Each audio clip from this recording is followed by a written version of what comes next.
Morning. We're going to open our hearing this morning. We welcome you all to join us. We all agree that enforcement is critical, that the new Nafta must have effective enforcement mechanisms that make the agreement's provision meaningful and provide confidence that the problems with compliance can and will be corrected. NAFTA 2.0 is seeking not just to replace, but also improve the existing NAFTA. Therefore, lessons from enforcement failures in NAFTA, especially with respect to labor and environmental provisions, must guide our committee's work. Following the May 10th agreement, most of us have grown increasingly concerned regarding the effective enforcement of labor obligations. In every case in which a labor complaint has been filed, there remain ongoing and serious concerns regarding compliance with the labor obligations. In the only case in which the United States has pursued dispute settlement, the Guatemala labor case, it took nearly a decade to receive a final ruling, and of course, the United States lost the decision. Given the many challenges and the poor record on enforcement under NAFTA, there is a particular need for new ideas for more flexible and versatile enforcement mechanisms. There are similar concerns for environmental provisions. Since 1993, environmental provisions have been incorporated in the text of our trade agreements, yet no environmental dispute has ever been litigated. This record of general non-enforcement raises the question of whether environmental commitments will ever be enforced. The Trump administration may tout the renegotiated NAFTA as the most comprehensive, enforceable environmental chapter in U.S. trade agreement to date. Yet the new NAFTA does not require parties to adapt, maintain, and implement the 7 relevant multilateral environmental agreements identified in the May 10th agreement. Sadly but predictably, it doesn't address the effects of climate change, the most glaring flaw for the future of trade and the future of the planet. As we consider the implementation and enforceability of the new NAFTA environmental provisions, transnational pollution continues on the U.S.-Mexico border in just an appalling degree. I welcome Mr. Van Bismarck to discuss lessons from the Peru Forestry Annex. We worked together on the U.S.-Peru trade agreement to include strong and enforceable environmental standards that were the first and so far the only one of its kind. These new standards included the Annex on forest sector governance, the Forestry Annex, to ensure a Peruvian timber sector that would be free of illegally harvested wood. Without that annex, the Peru Free Trade Agreement would never have been approved by Congress. A decade later, we still struggle with enforcement of the Forestry Annex. Illegal logging continues in the Amazon basin, yet the new NAFTA Free Trade Agreement's enforcement provisions appear to be weaker than those in the Peru Trade Agreement. When discussing enforcement, the administration often points to the threat of unilateral investigations and sanctions under Section 301 to enforce commitments of NAFTA 2.0. But let's be clear. Section 301 is no substitute for strong enforcement provisions in NAFTA 2.0. The imposition of tariffs under Section 301 will likely be reciprocated in kind, as they've been by China and by Mexico and Canada in response to the steel and aluminum tariffs, and more likely leading to a trade war than corrective action. While Congress has strengthened the USTR's enforcement power through the creation of a Trade Enforcement Trust Fund, strong enforcement provisions must be baked into our trade agreement. It is my hope that this hearing will help us learn from our prior agreements and explore proposals for stronger enforcement and a better agreement. And now I'm pleased to turn to our ranking member, Mr. Buchanan, for an opening statement. Thank you, Mr. Chairman, and thanks again for holding this important hearing on enforcement in the USMCA, our new and improved trade agreement with Canada and Mexico. I'm pleased to have this opportunity to discuss the many strong provisions in the agreement, as well as the need for effective enforcement of all those ambitious provisions. Today's topic is bipartisan And I thank you, all our witnesses, for being here today and taking their time and sharing their perspective with us as well. At the outset, I note the significance of the trade relationship in terms of North America, two-way trade with Canada and Mexico, already total nearly $1.3 trillion per year. My home state of Florida, annual exports over $12 billion in terms of goods and services to Canada and Mexico, supporting over 700,000 jobs in the state of Florida. These are massive trade relationships, and the stakes are high for us to make sure we obtain the full benefit of the bargain as we work together as a seamless transition to USMCA, our upgraded trade agreement. Americans rightly demand that our trade negotiators obtain quality agreements with strong provisions that ensure a level playing field for American farmers, manufacturers, and service providers. There's no question in my mind that USMCA has achieved this goal, and as a result, I'm a strong supporter and look forward to approving the agreement very soon. The agreement is modernized for the world today and into the future. Just a few highlights of major upgrades. USMCA includes a new digital trade chapter, strong intellectual property standards with obligations to enforce them, new market access and fair treatment at the border for our farmers, discipline on state-owned enterprises, facilities, and as well helps our small businesses and businesses in general. Because our negotiators have obtained such a strong commitment from our trading partners, we must enforce them in a predictable and effective way. Otherwise, the strong gains we want are meaningless. We have to hold our trading partners accountable so that Americans succeed in these markets and actually achieve the benefits that we bargained for. As a businessman, I know through my experience that a contract is only as good as the two parties involved and the tools we have to make sure that the parties live up to their obligation, and the same is true of our trade agreements. Robust enforcement allows us to reap the full benefits of the concessions that other countries make to us. I know that many of my Democratic colleagues have focused in particular on the enforcement of labor and environment provisions in USMCA. I'm pleased that we have obtained strong provisions in these areas, and I agree that they should be fully and effectively enforced so that our companies can compete on quality and innovation rather than being undermined by weak labor and environmental rules. These are just two important areas among many in the agreement. Though we need strong and effective enforcement of all aspects of the agreement, again, this is a strong agreement across the board, and it's our interest to make sure that it lives up to that expectation.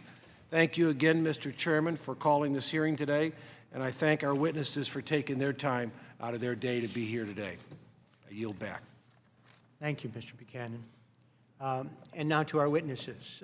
No stranger to the committee, I would like to welcome Beth Baltzan, Principal of the American Phoenix Trade Advisory Services, PLLC, and a Fellow at the Open Markets Institute. Following Ms. Baltzan will be Owen Hernstadt, Chief of Staff and Director of Trade and Globalization for the International Association of Machinists and Aerospace Workers. Then we will hear from Sandra Polaski, an independent expert and former Deputy Director General for Policy at the International Labor Organization, the ILO. Our fourth witness will be Alexander von Bismarck, who is the Executive Director of the Environmental Investigation Agency. And finally, I would like to welcome Devry Bovner-Vorak, Chief Communications Officer and Corporate Vice President of Global Corporate Affairs at Cargill, Inc. Welcome to you all. We would request that you present your information in the context of 5 minutes. There was a little guide there to follow along. We would invite you to turn on your microphone and begin. Beth, would you like to, Ms. Baltzan, would you like to begin? Thank you, Mr. Chairman. In addition to being a private sector trade consultant and a fellow at the Open Markets Institute, I spent 6 years in the General Counsel's office at USTR litigating disputes and drafting trade agreement text. For the last 6 months of the Obama administration, I worked for Ambassador Froman on dispute settlement against China. I also worked for this subcommittee from 2012 to 2016, and for that reason, it's a particular privilege to appear before you today to discuss enforcement in the new Nafta. It's also an honor to be on a panel with people for whom I have enormous respect. I've submitted detailed written testimony for the record, so I'll touch on just a few key points this morning. The architects of the multilateral trading system were true visionaries. Out of the rubble of World War II, they sought to promote peace and prosperity through trade. Contrary to popular understanding, however, they didn't think peace and prosperity would be achieved through tariff cuts alone. They recognized that liberalized trade and liberalized capital flows would lead to labor arbitrage and instability. For that reason, their vision for the system included enforceable labor standards. Unfortunately, the American business community rejected the architects' vision, preferring to have no disciplines on their conduct. As a result, even today, the WTO has no labor or environment standards. Because of these omissions, there is only what can be considered a structural bias against viewing labor and environmental issues as genuine trade issues. That is, issues that affect global conditions of competition. But they are trade issues. As globalization has intensified, multinational corporations have seized on opportunities to arbitrage labor and environmental standards, as well as tax laws, to minimize their costs. The costs to others, however, have been incalculable. We need look no further than the tragedy of Rana Plaza in Bangladesh. In 2013, a building housing garment factories, likely illegally, showed cracks, and workers were forced to return the next day despite the danger. The building collapsed, killing more than 1,100 people and trapping others under rubble for days. The United States has, on a bipartisan basis, as the ranking member has indicated, sought in its bilateral and regional trade agreements to reduce the incentives to engage in this kind of exploitative arbitrage. One of the real improvements in NAFTA is the fulfillment, in large part, of the bipartisan May 10th agreement to make labor and environmental standards enforceable on the same terms as other chapters in the agreement, such as market access. But with 12 years of enforceable labor and environmental standards under our belts, the record on enforcement remains disappointing. The US government has been slow to bring any labor or environmental disputes. This structural bias against treating labor and environmental issues as what they are, conditions of competition, means that we cannot rely on repairing the NAFTA dispute settlement system alone to solve the problem.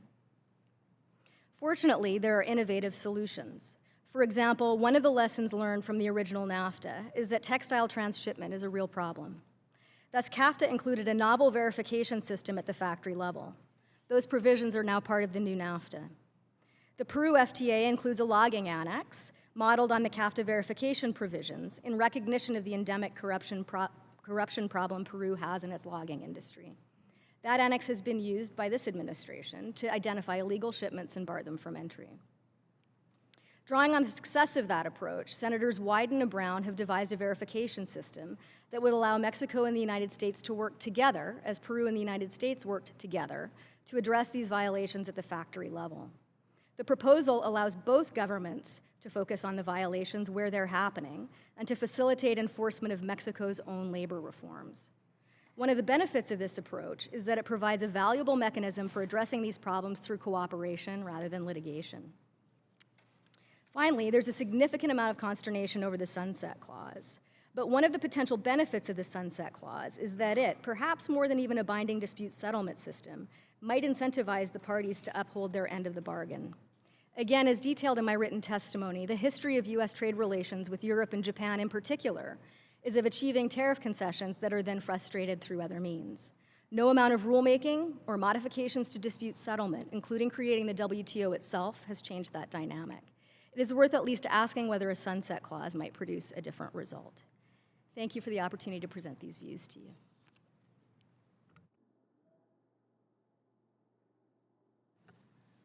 Thank you, Mr. Chair. The International Association of Machinists and Aerospace Workers represents several 100,000 workers. Our members produce, service, assemble, and transport products, parts, and assemblies that create the global economy. Under NAFTA and subsequent FTAs, outsourcing of U.S. jobs to Mexico across manufacturing industries continues unabated. The failure to establish and enforce strong labor standards in NAFTA is one of the major reasons for this massive outsourcing of U.S. jobs to Mexico. Effective enforcement of strong labor provisions in trade agreements are critical. If properly drafted, implemented, and enforced, they can stop signatory countries from distorting the labor market by unfairly suppressing labor costs. Workers in Mexico have been denied the right to form their own independent and legitimate unions and to engage in collective bargaining. By preventing workers from enjoying these fundamental human rights, manufacturers in Mexico are unfairly subsidized because their labor costs are artificially lower than they would be under fair labor market conditions. Workers have waited over 25 years for NAFTA to be renegotiated. When NAFTA negotiations were first announced, we were hopeful that a renegotiated NAFTA would be based on a dramatically new trade model. The model we urged reflected desperately needed reforms, including robust and effective enforcement of strong labor standards. Unfortunately, in the current text fails to include many of those recommendations. Our recommendations involve three general and specific areas. First, enforcement must be adequately funded and staffed, independently administered and monitored, and must provide swift relief for victims of labor rights violations and sanctions for states and employers that violate those rights. Second, since enforcement is meaningless if the substantive standards to be enforced are weak, labor obligations must be based on strong, clear standards based on internationally recognized labor rights and reports established by the International Labor Organization, an arm of the United Nations. And third, labor obligations must cover broad sectors of workers and remove obstacles that narrow the types of labor violations that are recognized and actionable under the agreement. Some of our recommendations include the following. One, NAFTA, the revised NAFTA, must provide a meaningful forum for victims of labor violations. Two, it must establish and ensure a fully funded and staffed, independent and binding dispute settlement process.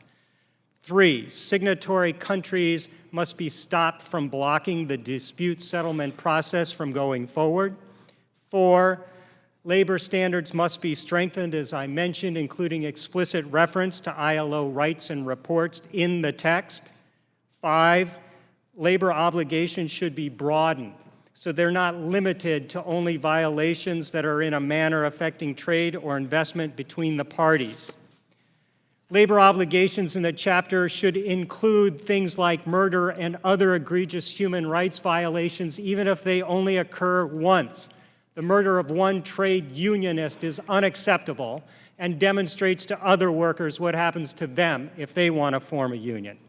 Enforcement through side agreements and separate labor action plans are unacceptable and have not worked in our history.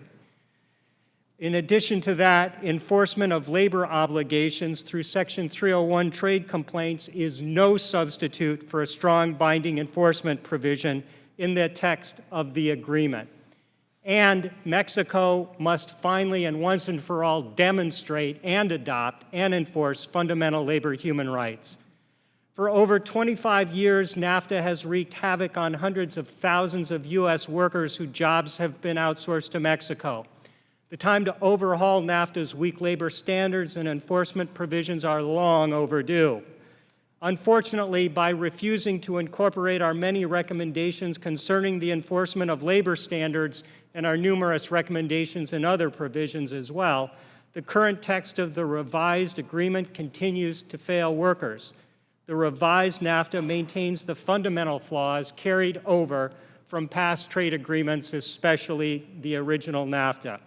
Until these and other recommendations mentioned above are adopted, the revised agreement will continue to fall short in effectively enforcing labor standards. U.S. workers simply cannot wait another 25 years to get NAFTA right. Thank you.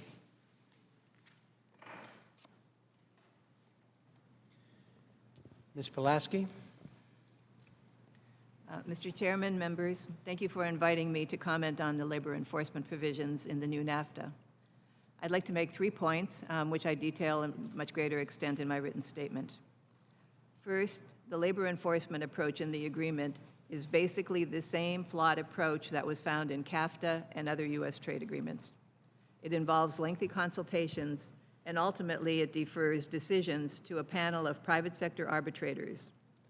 The unsuitability of this approach was demonstrated forcefully by USTR's loss in the only case it has ever taken to arbitration on labor issues. In U.S. versus Guatemala, an extensive pattern of serious labor rights abuses in that country was found by the arbitrators not to violate the trade agreement. This was despite the arbitrators' acknowledgement that there was proof of many of the violations. Under the USMCA, like those previous FTAs, there is no appeal process. So even when such a travesty of justice occurs, we are stuck with it, and that is the end of the road of enforcement in the current USMCA. Compared to the enforcement mechanism under which USTR lost so badly and the loopholes that have already been mentioned by my colleague, USMCA narrows one on the trade-related aspect. It does not close the loophole, it narrows it somewhat. It does nothing to narrow other loopholes.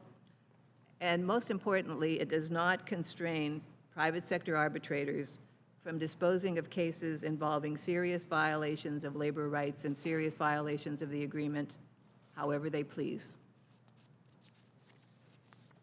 My second point has to do with the Mexican labor law reform. The Labor Annex requires Mexico to reform its union representation and collective bargaining laws in order to end the decades-long policy and practice of wage repression by the Mexican government. The negative effects of that policy have been stark. Today, average manufacturing unit labor costs in Mexico, taking into account productivity and all else, are 30% lower than in China. And the gap between Mexican and U.S. wages has not narrowed since NAFTA was negotiated. Mexico recently passed legislation under a new administration that appears to be largely consistent with the requirements of the Labor Annex. However, the Mexican Senate has apparently left open the possibility of further amendments before the law is finalized. And even if a robust reform survives, its implementation will require dismantling the current flawed system and creating entirely new administrative bodies and labor courts. This will be time-consuming and costly to establish and to staff.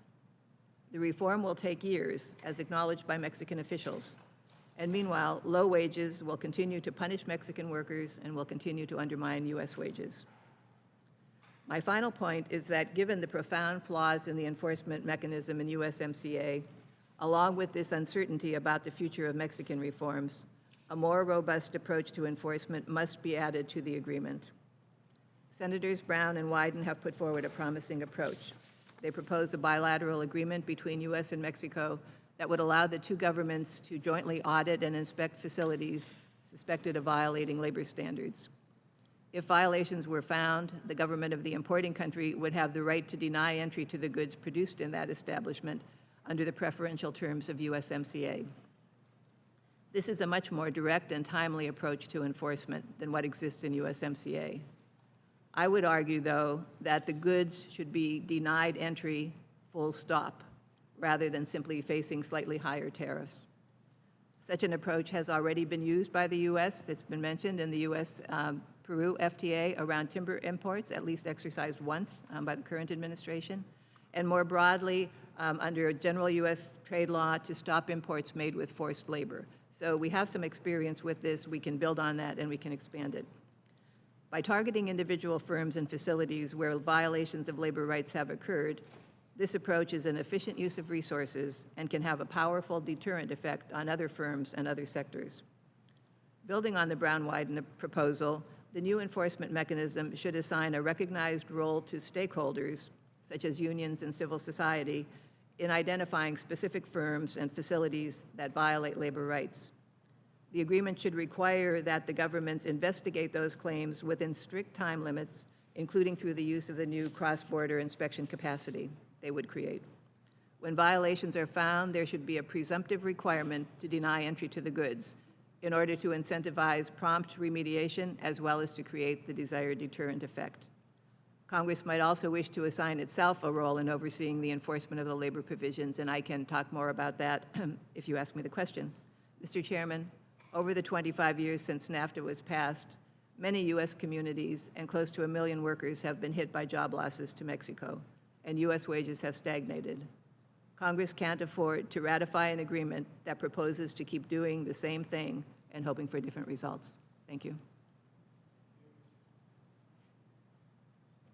Mr. Van Bismarck, welcome. Thank you, Mr. Chairman. Thank you for inviting me to discuss our views on trade and the environment and enforcement in the new NAFTA agreement. As Executive Director of the Environmental Investigation Agency, I've conducted investigations on every continent into criminal networks dealing in illegal wood, endangered species, and harmful chemicals. Before joining EIA, I researched the impacts of, or rather the economic, ecological, and health impacts of climate change with the Harvard School of Public Health. I'm also proud to have served as a U.S. Marine. EIA's investigations, starting in the late 1980s, played a leading role in instigating international ban on ivory trade, and more recently, as the chairman noted, the timber annex to the Peru Free Trade Agreement, as well as the 2008 amendments to the U.S. Lacey Act. And last year, EIA pinpointed the origins of the biggest unsolved environmental crime in recent history, about 10 billion tons of illegal global warming emissions in China. This work with local partners to document the environmental and social impacts of environmental crimes, including, for example, Colombia, Peru, and Mexico. This experience has shown unequivocally that the most destructive and most difficult crimes to fight are those that are carried out to feed international trade, whether endangered species, illegal logging, illegal fishing, or illegal emissions. Crimes driven by local demand can, when there is political will, be solved locally. International crime driven by trade overwhelms the best local efforts to do so. An increase in trade means an increase in both legal and illegal trade. After the U.S.-Singapore FTA, for example, went into effect, we documented a 62% increase in the trade of smuggled tropical timber, eventually ending up in the United States. The new NAFTA contains significant changes which attempt to address these threats. If the agreement is ratified, it will be the first time in history that a multilateral trade agreement contains a description of the principle that is essential to counteract the negative effects of liberalizing trade. In other words, to forbid the trade in illegally taken natural resources. The text requires that the parties to, quote, take measures to combat and cooperate to prevent trade in products taken in violation of the laws of the source country. It unfortunately does not commit to prohibit such trade, nor the possession and transport of such products, nor does it include mandatory commitments related to its transshipments. Also, the larger universe of commodities that drive environmental destruction around the world, oil palm, soybeans, cattle, are not mentioned, despite being the cause of up to 80% of the world's deforestation and being largely the result of illegal land clearing, intimidation, and violence. For the new NAFTA to be part of a global trend towards shutting down the market of stolen natural resources, it must result in clear prohibitions in such illegal trade, as well as strong sanctions and penalties. The Forest Annex to the Peru Free Trade Agreement gives a window into these concerns of lack of enforcement, as well as the potential value of enforcement. Over the past year, USTR's actions deserve recognition for their attempts to enforce the Forest Annex. On January 4th of this year, the United States Trade Representative requested the first ever consultations for a violation of a trade agreement's environment chapter. This came in response to the Peruvian government having removed the independent status of its agency to control illegal logging. EIA and others pointed out at the time that this violated the environment chapter. While an example of successful enforcement, it's notable that this enforcement step came 10 years after the finalizing of the FTA and resulted in a return to the status quo, rather than the significant improvement required. For example, a tracking system to actually improve the veracity of what environmental goods are reaching the U.S., announced with much fanfare, now remains a hidden mystery 10 years later. The new NAFTA includes several other welcome new environmental initiatives, for example, to reduce marine litter, a prohibition on commercial whaling, and enhanced language on illegal and sustainable fisheries management. There are also measures aimed at lessening the investor-state dispute settlement provisions, but the principle remains, and with it, a serious threat to efforts of individual countries to pass measures to protect their, and in the case of climate change, all of our environment. There are many good arguments for ISDS measures for business interest, perhaps, but they do not include protecting the environment. If that is the goal, they should be eliminated. One glaring omission in modernizing the agreement is climate change. A trade agreement that stimulates trade and does not take specific measures to address climate change will worsen it, and this agreement does nothing to address climate change directly. It is clearly a willful act of avoidance because even entirely pro-business measures such as incentives for renewable energy technology are absent, despite press reports that other parties in the negotiations were willing and even eager to engage in such measures. Thank you very much, Mr. Chairman. Ms. Borwick? Yes, thank you. Thank you, Chairman Blumenauer and Ranking Member Buchanan. I would like to thank the committee for inviting Cargill to testify regarding the importance of effective enforcement in the new U.S.-Mexico-Canada agreement. Cargill is a Minnesota-based provider of food, agricultural, financial, and industrial products and services. We are one of the world's leading food and agriculture companies, providing a channel for thousands of American farmers and ranchers to export their products around the world. In the United States, we employ 37,000 people in 275 communities across 40 states. Approval of USMCA is critical for farmers and ranchers, food production workers, small business owners, and countless other people in communities across the United States who depend on food and agriculture for their livelihoods. Cargill supports USMCA because the agreement not only offers the opportunity for growth of our business, but it is essential to our business. We believe trade agreements must reflect the values Americans hold dear, including treating workers with dignity and respect and protecting the environment. We believe trade agreements, such as USMCA, can achieve sustainable development, but only if they are enforced. Food and agriculture is one of the great success stories under NAFTA, quadrupling U.S. ag exports to Mexico and Canada to nearly $40 billion. 1 in every 10 acres on American farms is exported to Mexico and Canada, is planted for export to Mexico and Canada. At facilities in Texas, Colorado, Kansas, and Nebraska, 9,000 of our employees process more than 5 million cattle annually, contributing to nearly $2 billion in beef we export from the United States. Last year, at facilities in Iowa, Illinois, Wisconsin, Michigan, and across the Midwest, we sourced and processed nearly 21 million metric tons of corn and soybeans from U.S. farmers, a substantial portion of which was exported to our NAFTA partners. That same year, Cargill's operations in Canada and Mexico directly imported more than $1 billion of American-made goods. NAFTA has been successful, but it is not surprising that occasional disputes arise in trading relationships of this magnitude. The built-in enforcement mechanisms are vital. Cargill itself has utilized those mechanisms in the past, including NAFTA's Chapter 19 and Chapter 11. Our success in both cases resulted in Mexico eliminating unfair trade barriers, restoring an export market worth nearly $500 million per year for the industry as a whole. We congratulate Ambassador Lighthizer and his team for modernizing NAFTA. We know it was hard fought.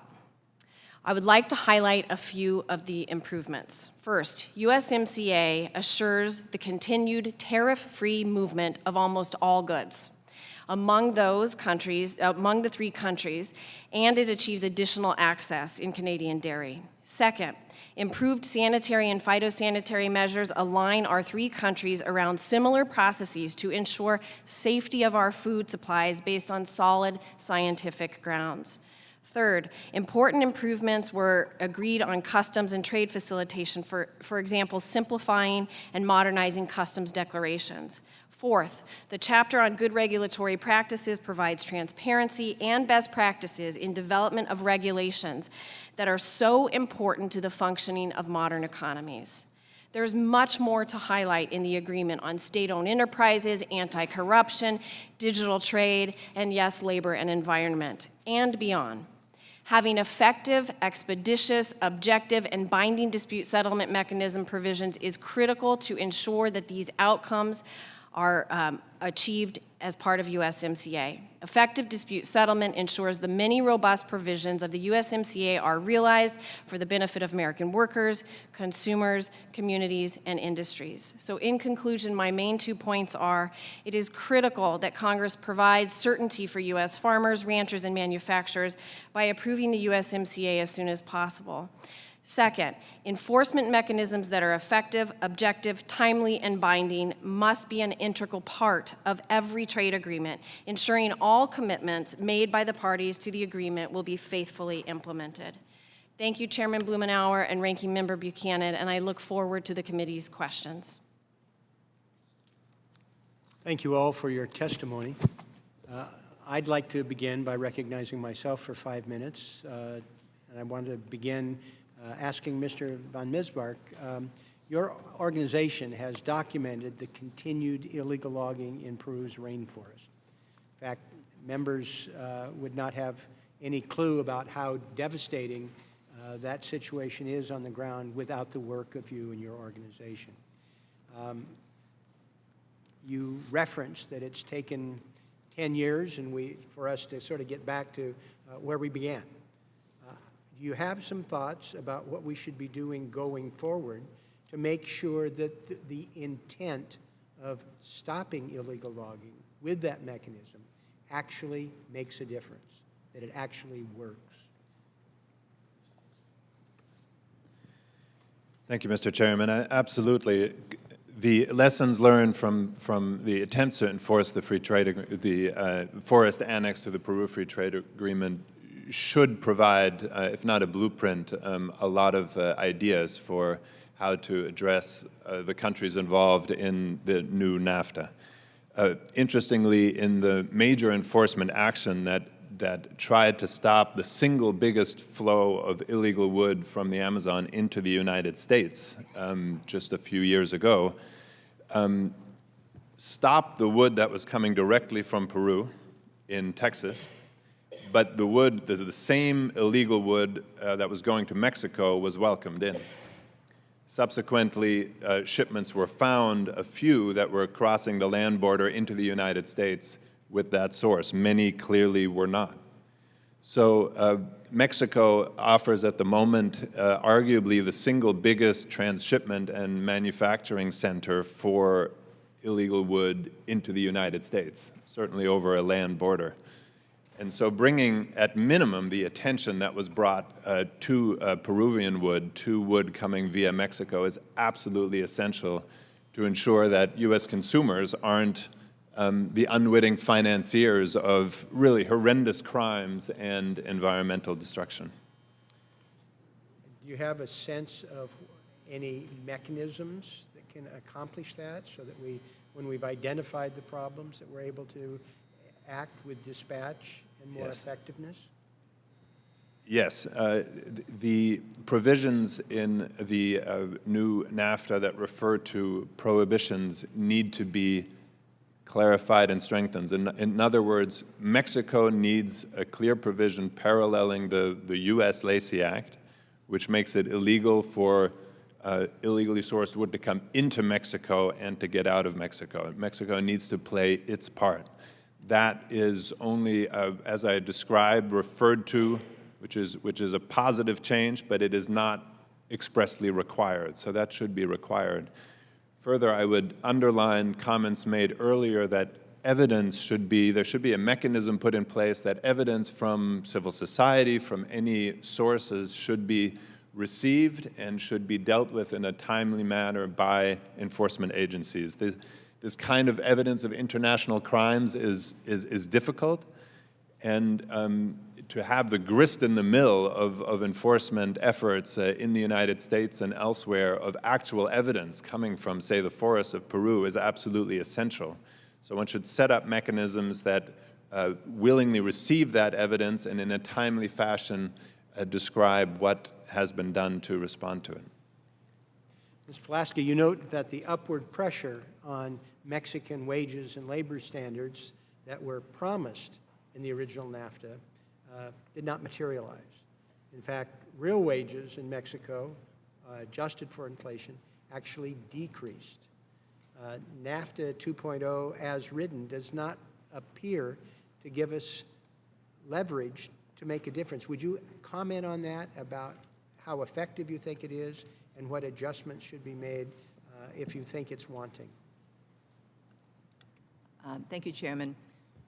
Yes, I think that the Annex, which requires Mexico to make certain profound changes in its process for recognizing workers' collective bargaining agents, their trade unions, and that would ostensibly at least prohibit the kind of corrupt protection contracts which have existed, which preclude workers from actually organizing into their own unions. The Annex would seem to require Mexico to end those practices, and the recently passed legislation in Mexico appears to be consistent, although, as I mentioned, the Mexican Senate is still willing to entertain amendments, and we know that there is some hostility among some members of the Senate, and we don't know what will survive. But even if the law is fixed, we can't say that this will guarantee the upward convergence of wages, which has not happened since NAFTA was first negotiated. For one thing, that revised law needs to be implemented, and as I said, it will require entirely new institutions, labor courts in Mexico. This will take some years to establish, and in the meantime, the problems continue. The advantage of an approach like the Brown-Wyden approach, which would allow stakeholders to bring complaints of problems in the factories and would allow joint inspection by the U.S. and Mexico, I think is a very good way to begin to help allow this upward convergence. Mexican workers want their wages to go up. They have not been complicit in this scheme that represses them, but they're going to need help, and the agreement itself should set up the mechanisms, and we should provide both the support, technical assistance to the Mexican government, but we should also provide the enforcement. Thank you. Mr. Buchanan. Thank you, Mr. Chairman. Ms. Volker, let me ask you just a little more background on Cargill. I mean, it's a big company. We've all heard about it. How long have you been doing business in Mexico and Canada? And in terms of dollars, if you got a sense, maybe you shared that, but how much business you're doing in both places, and how many jobs your company has as a result of, the trade agreements there. So can you give us a little more of a general feel for that, and then I'll get into more of the questioning. Thank you very much, Ranking Member Buchanan, for the question. Cargill's largest investment outside of the United States is in Canada. We've also been invested in Mexico for pre-NAFTA, but our two businesses have grown as a result of NAFTA. And so we have nearly 1,400 employees in Mexico, and I think it's close to between 7,000 and 10,000 in Canada. Our integrated supply chain allows us now to leverage North America as a market, as a full market. And I think I may have mentioned, if I didn't in my testimony, that we use the United States as an export base for NAFTA. We've exported nearly $1 billion in the last year to Canada and $1.2 billion to Mexico. We don't view NAFTA as having been a let's land and lift our investment from the U.S. and move it to Mexico. Actually, it's been quite additive. When we add the investments in Mexico and Canada, that draws our exports to those markets. We've got limited time, so let me go through a couple other quick questions. One, obviously, you've had a lot of, I'm sure, disputes or enforcement-related type issues. How have you been able to work through that? Because a lot of times I'll hear stories where it takes forever once a complaint's filed. I know in business when that happens, many times you've lost whatever profit you might make. But what's been the experience so far in the dispute resolution? And we need to do more in enforcement in general. But just so far, how's it gone? Cargill has been able to use the NAFTA provisions, Chapter 19 and Chapter 11, to combat some of the trade barriers that were put in place initially, which was a $500 million market for our sweeteners. Initially, illegal tariffs were put in place that stopped all of U.S. exports to Mexico. We used Chapter 19 for that.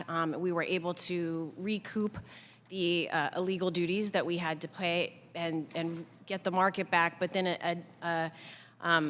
a discriminatory tax was put on U.S.-based imported products inside of Mexico, and we were able to use Chapter 11 to challenge that and recoup the damages from that, but also reopen the market for a $500 million trade flow for all of those exporters, not just You cargo. mentioned about an idea or concept that you use, a rapid response. Oh, yes. Yeah, and how does that exactly work? So there is the ability to take advantage of that? This is an innovation in USMCA, which is called rapid response. It's something that has been used, been put in place for food and agriculture. As you know, when we trade food products, they're perishable.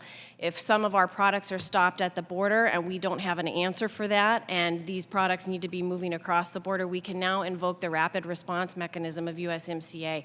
This is the first time that an agreement is including the rapid response mechanism. It's not in the dispute settlement chapter, but it is certainly something that food and agriculture can use as a benefit. And then let me ask you, in terms of the current agreement, it's been in place 25 years. There's obviously been some challenges. I know in Florida, you know, we're concerned about dumping, unfair trade practices and other things.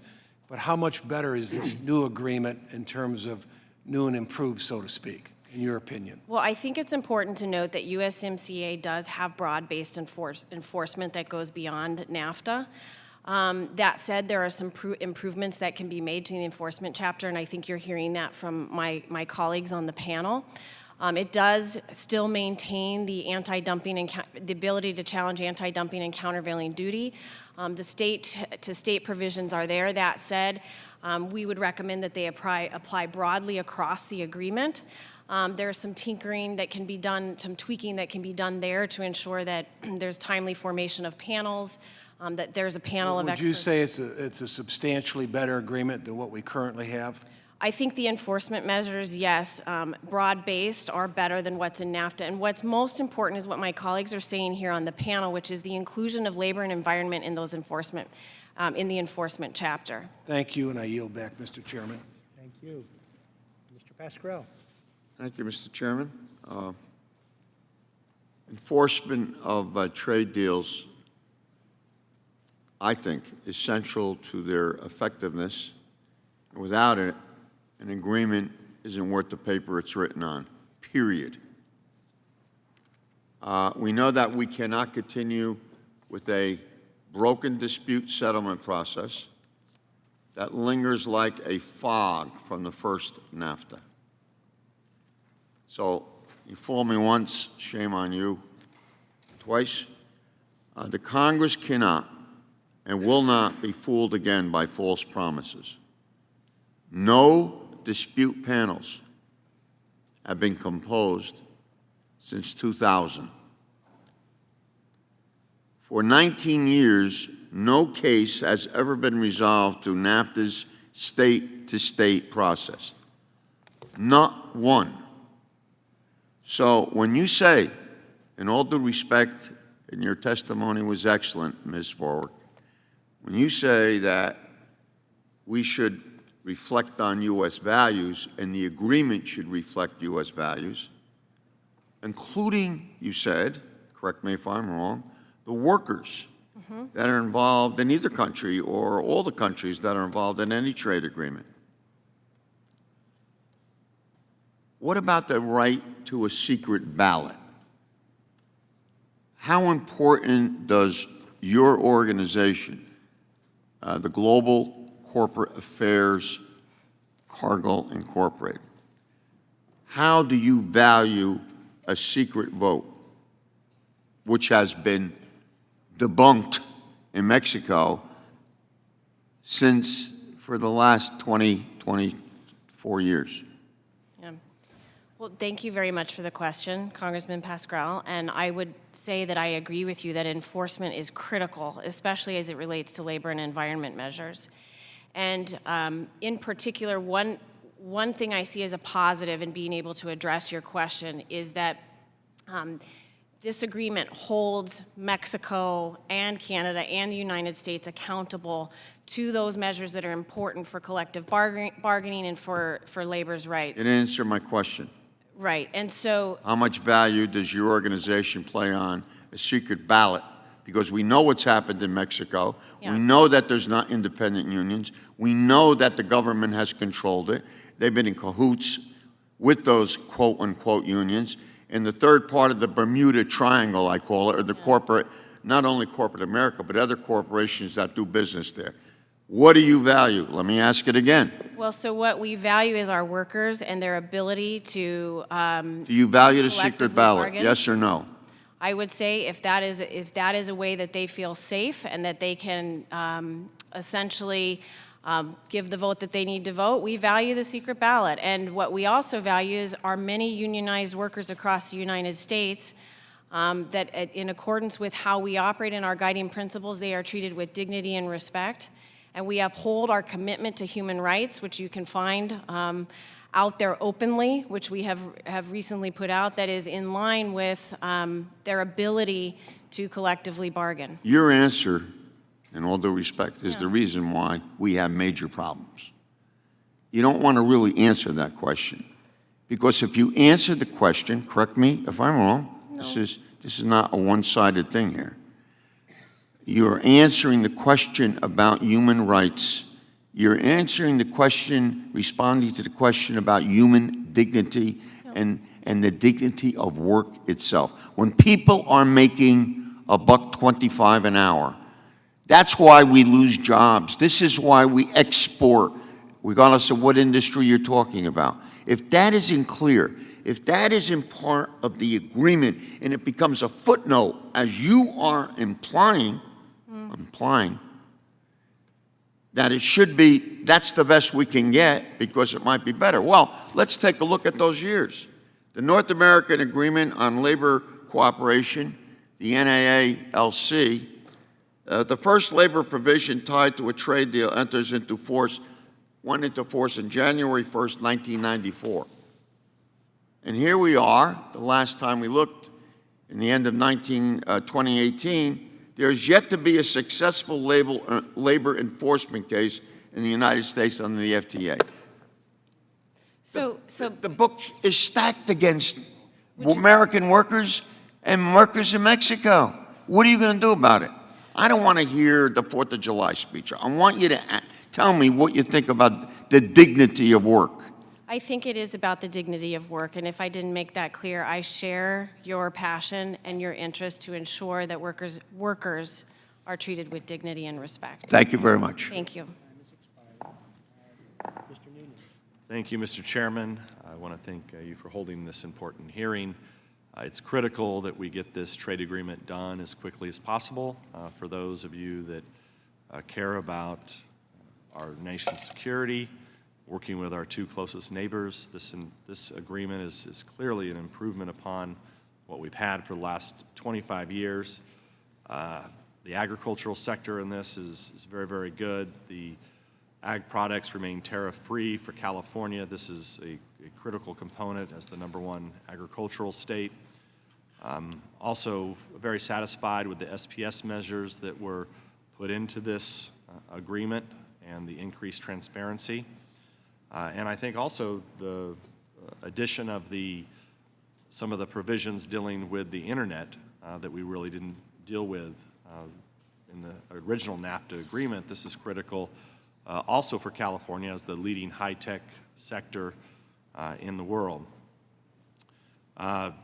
If you look at some of the problems, challenges that we've had with Canada and as it relates to dairy products, specifically with Class 7, this agreement will, for the first time, allow U.S. producers to be able to get some of the Class 7 product into Canada. And Ms. Vorwick, I know that you're involved in agriculture, maybe not specifically dairy products, but I don't know if you could address maybe some of the work that's been done on dairy and some of the other agricultural sectors and kind of highlight for us the improvements for U.S. agriculture as you see it, kind of maybe the top 4 or 5 products that are going to benefit from this new agreement. Yeah.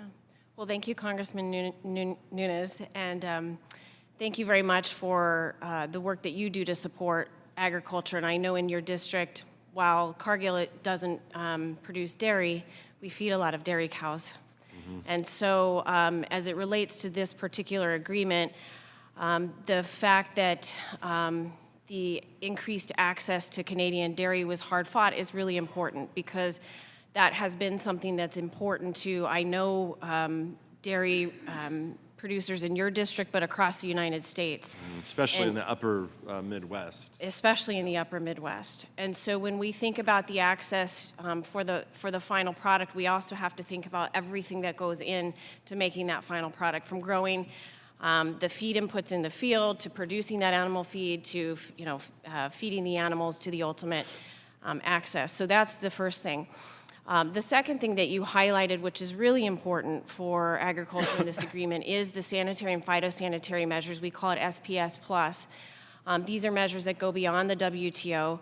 I mentioned that when you're in the food industry, this really matters in terms of food safety and getting common alignment among the three governments, so that all producers in the food industry are producing to a common set of standards. If I could just to put kind of an exclamation point on what you just mentioned there. In California, we have a lot of products that are perishable, so their shelf life is limited. And these are products that are grown not just in California, but Arizona, all the way up into Oregon and Washington. And what often happens with the short lifespan of these products, they end up held somewhere in a port for what are just non-tariff barriers to trade. And I just want to make sure I added that to your point. Yes, thank you. And you give us the opportunity to highlight one of the innovations, which is the rapid response mechanism. I know the Central Valley well. I grew up in California. I grew up in actually Congressman Panetta's district. And so as it relates to perishable products moving across the border, if there's an arbitrary decision by a customs official that is stopping that product from getting from where it is to where it needs to be, now with rapid response, we have the ability to immediately invoke the rapid response mechanism and ask the question, why is it being stopped? Because there are real lives on the other side that are waiting to receive these food products from a food security standpoint, and there are lives on our side who have produced those products and their livelihoods depend on it. And so I think you can feel incredibly good that this is something that, as we move forward with USMCA, it will enforce the ability for perishable products to move much more swiftly across the border. Well, this is a concept that we began working on nearly a decade ago, trying to get it into TPP and dealing with it with TPA. So I'm glad in this agreement it's finally been implemented. Yes, thank you. Thank you, all of you, for being here. Thank you, Mr. Chairman. I yield back. Thank you. Mr. Kine. Thank you, Mr. Chairman. Thank you for holding such an important meeting as we begin consideration of USMCA. And I want to thank all our witnesses for your testimony here today. Ms. Pulaski, you touched upon it in your opening statement, but the Guatemala case, 9 years, adverse decision, clearly not good enough. What are the big takeaways from that as it relates to USMCA today? Thank you for the question, Congressman. As somebody who was involved in some of the negotiations of U.S. free trade agreements, and as somebody who was involved at ILAB in trying to get the Guatemala case moved forward by the U.S. and preparing it, well, during the years I was there, I would say that the decision was so shockingly negative and revealed so many weaknesses of the arbitration system as it applies to labor rights that it persuaded me. My takeaway is that that system is not a workable system, that we need a different system of enforcement, and this is where I have supported the Brown-Wyden proposal. Other things can be done as well, but that happens to be, I think, a particularly promising approach because of its timeliness, because of its targetedness, in terms of trying to address the problems that were Let me ask you, was it a problem with the standards used, the fact that it had to be systematic, the fact that it had to have a showing of affecting trade or investment, or was it the process itself that resulted? Both. I think that the notion that the only recourse that the U.S. has to enforce trade agreements when trading partners are violating the labor provisions, after going through a very long process that our partners can stall for years or that we can neglect to move forward rapidly. So in that case, after 9 years, the only recourse is going to a panel of private arbitrators who don't have a public responsibility, who don't have the interests of labor markets, of workers, of good governance in mind, and they can make such flawed decisions and there is no appeal. So I think the basic model is Mr. flawed. Hermstead, and let me must be turn to you. replaced. You mentioned the problem with panel blocking, and I couldn't agree with you more. There's been a problem in the past. Under old NAFTA, we had 3 state-to-state resolutions. Another one brought U.S. block panel, and then nothing ever since then. Is there enough being done with the new USMCA to prevent panel blocking? No, I don't think that, I don't think anything is, I was asking Mr. Hermstead that question. Thank you. You're going to have to hit your mic. In fact, it's really a step backwards because what it does is it requires a consensus of this Fair Trade or Free Trade Commission. And so anything itself may be blocked. And in terms of things going forward, like Guatemala again, you still have the basic obstacle of this convoluted legal concept that something has to be affecting a trade or manner of investment, which the panel itself had trouble deciphering. And even though there's some attempt to clean up that language, it still exists. And anytime any panel takes 9 years to make a decision, it's an abysmal statement on what type of relief and adjustment. You also expressed a lack of confidence in 301 remedies. Is that correct? I mean, there's been some in the administration, some from the Senate saying, well, why not go the 301 route with this? Yeah, the time to convince a country to get labor rights enforced and honored is before the deal is signed, not after. If there's anything we've learned in the past, that's one of the truisms, if truism is a word, on it. In addition, 301 leaves it pretty much at the discretion of whoever resides as the U.S. trade representative at that point. Leaving it up to remedies of tariffs does very little to restore relief to the actual victims of labor violations, and can also lead to trade wars and other things that we are currently experiencing. And it also takes a very long time. I recall, I think it was 13 years ago, the U.S. filed a trade complaint, a 301 complaint against the EU. It seems that's the preferred route with China right now. It seems to be taking us into a bad box without no end game, but that might be premature. But Ms. Baltzan, let me ask you, obviously the Department of Labor's Bureau of International Affairs is the primary entity in charge of enforcement, monitoring of these labor things. How important is it to make sure that that's fully financed, that they're equipped and resourced in order to do an adequate job? Because I would remind you, the current administration now just submitted their budget that would take ILAB's budget from $86 million down to $18 million. That does not engender a lot of confidence on our side that this administration is serious about enforcement. I couldn't agree with you more, and there's been a longstanding effort to defund ILAB. These are the experts on labor issues. These are the people who know them. When I was working for the committee, we worked very closely with ILAB. To the extent that we can even try to make the dispute settlement system work for labor, it has to be fact-based, and that's what ILAB does. Thank you. Are you back? Thank you very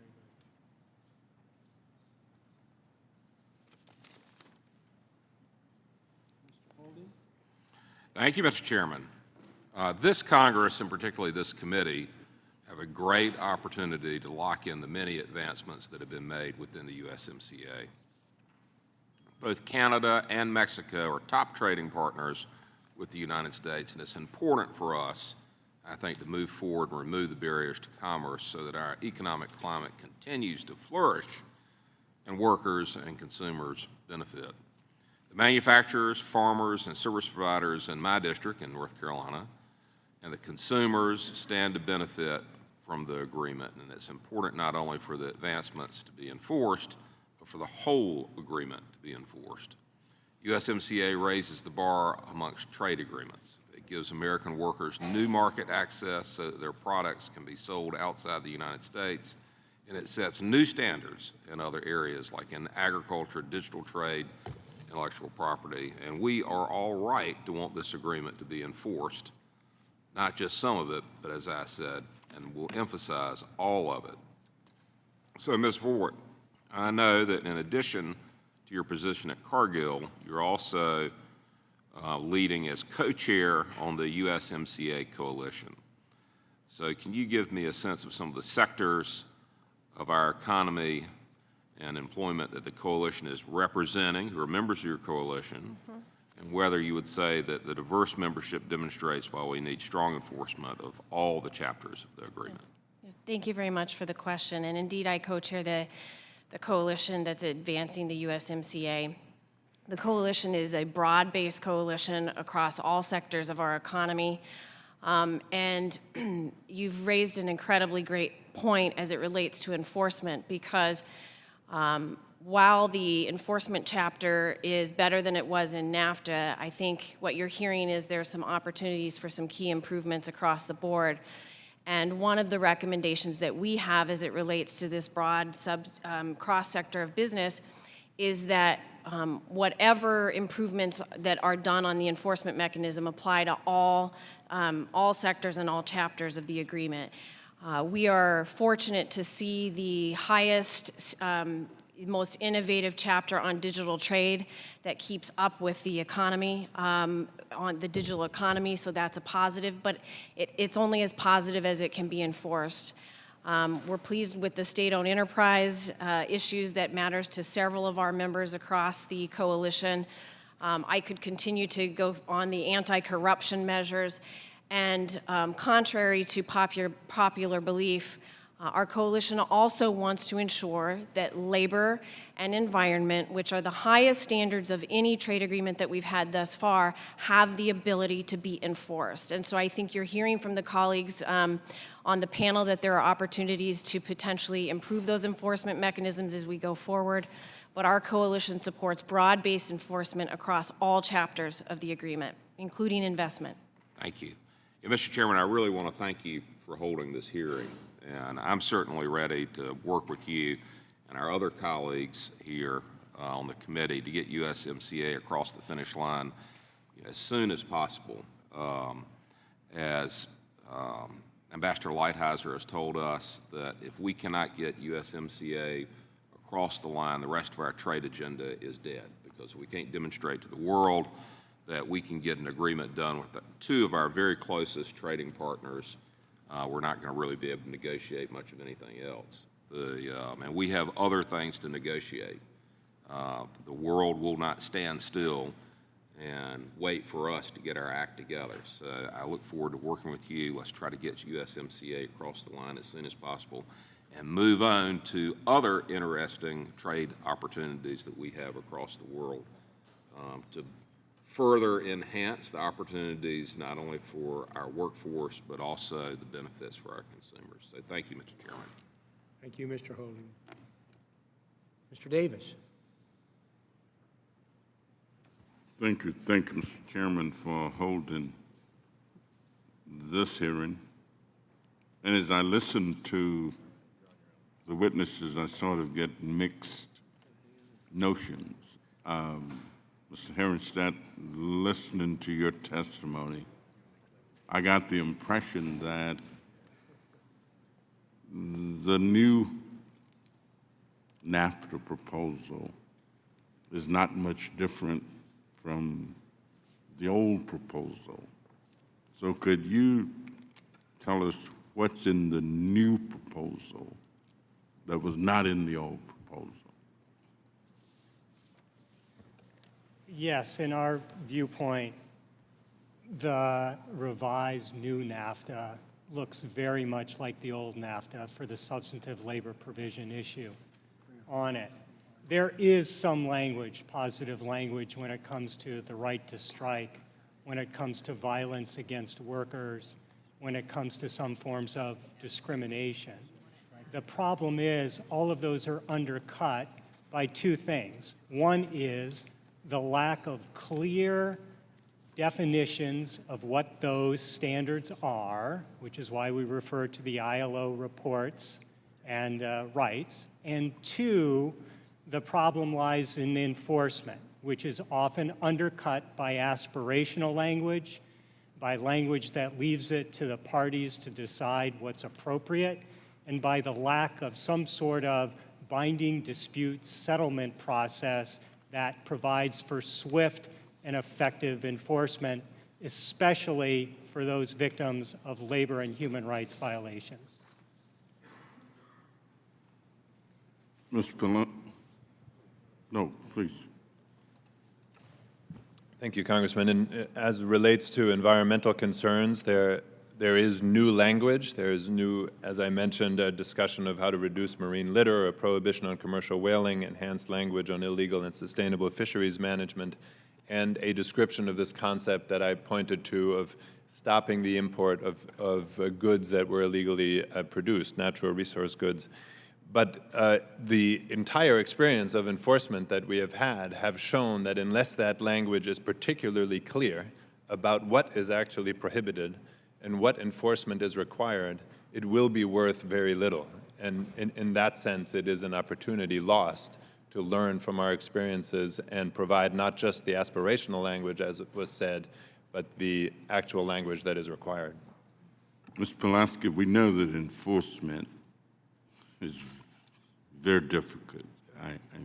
We don't have any international law that says you've got to comply with what you've said you were going to do.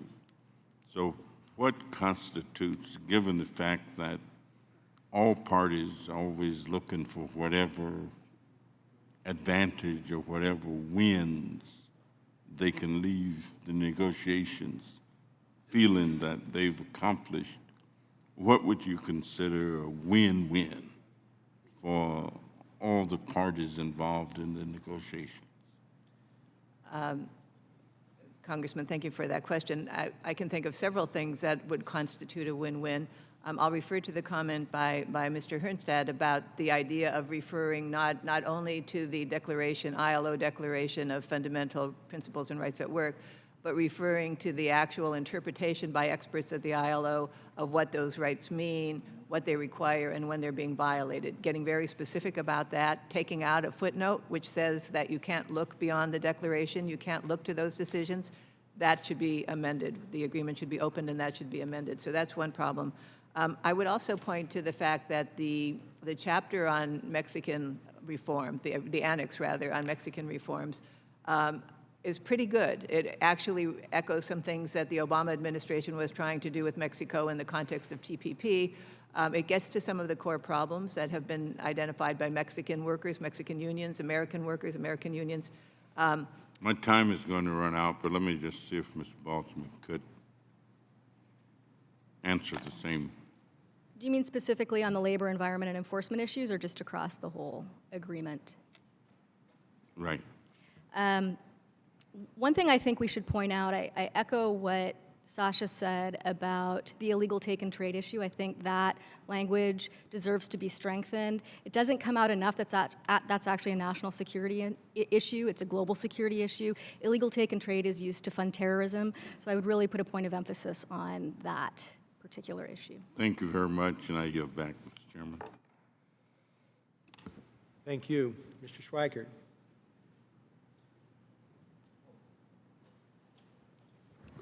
Forgive me. Thank you, Mr. Chairman. A couple things I want to get my head around, and then, so I'm going to ask everything about the new law coming out that I believe has made it through the Congress and the Senate in Mexico. But I also have a question, and Ms. Vorwick, on ISDS, and particularly in some of the rewriting. I see the ISDS actually having less protections for particularly capital investments. Can you tell me your history, your experience in the past, and will the new layout actually create some fragility in new investments?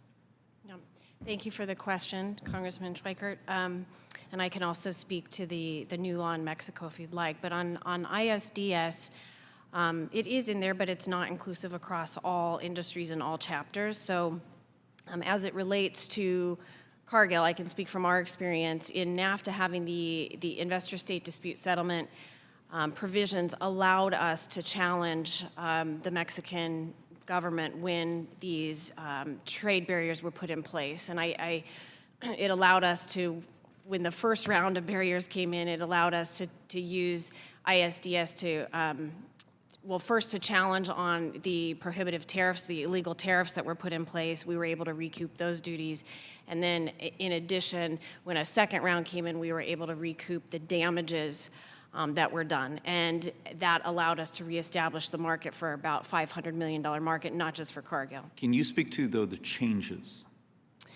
So this is where I think there's an opportunity to get in under the hood and see whether there's an opportunity to make sure that ISDS applies comprehensively across all sectors. At the moment in food and agriculture, for example, ISDS, our capital investments would not be protected in the current text. Okay. You just hit on what, because actually in a weird way, this is a derivative of what something Mr. von Bismarck was saying. And it's a Yes. slightly different view I have of the world, is capital investments, particularly with modern and new technology, Yes. are cleaner, more environmentally sensitive, friendlier to the world. And I have this fear that under these new language, the willingness of Canadian, U.S. capital to go down and improve Yes. capital infrastructure, everything from, whether it be produce greenhouse gases or something else, all of a sudden now we're going to continue to move with existing technology.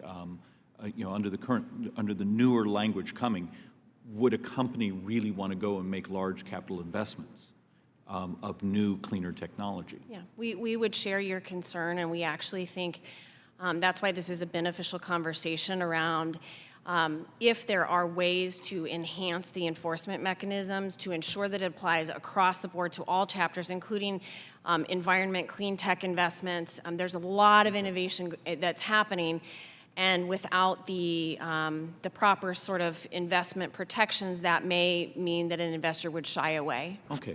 Ms. von Bismarck, and forgive me, but Mr. Chairman, often I don't get a chance to ask these. I greatly appreciate what had been done with the logging annex in the Peruvian, and it's a little off of U.S., Mexico, Canada. A little while back I was in Iquitos and did the traveling around and those things, and I actually found almost a heartbreak of devastation, but it was coming substantially from clear cutting and burning to grow coca. And when meeting with the experts in the region, they had coca devastation, illegal gold mining.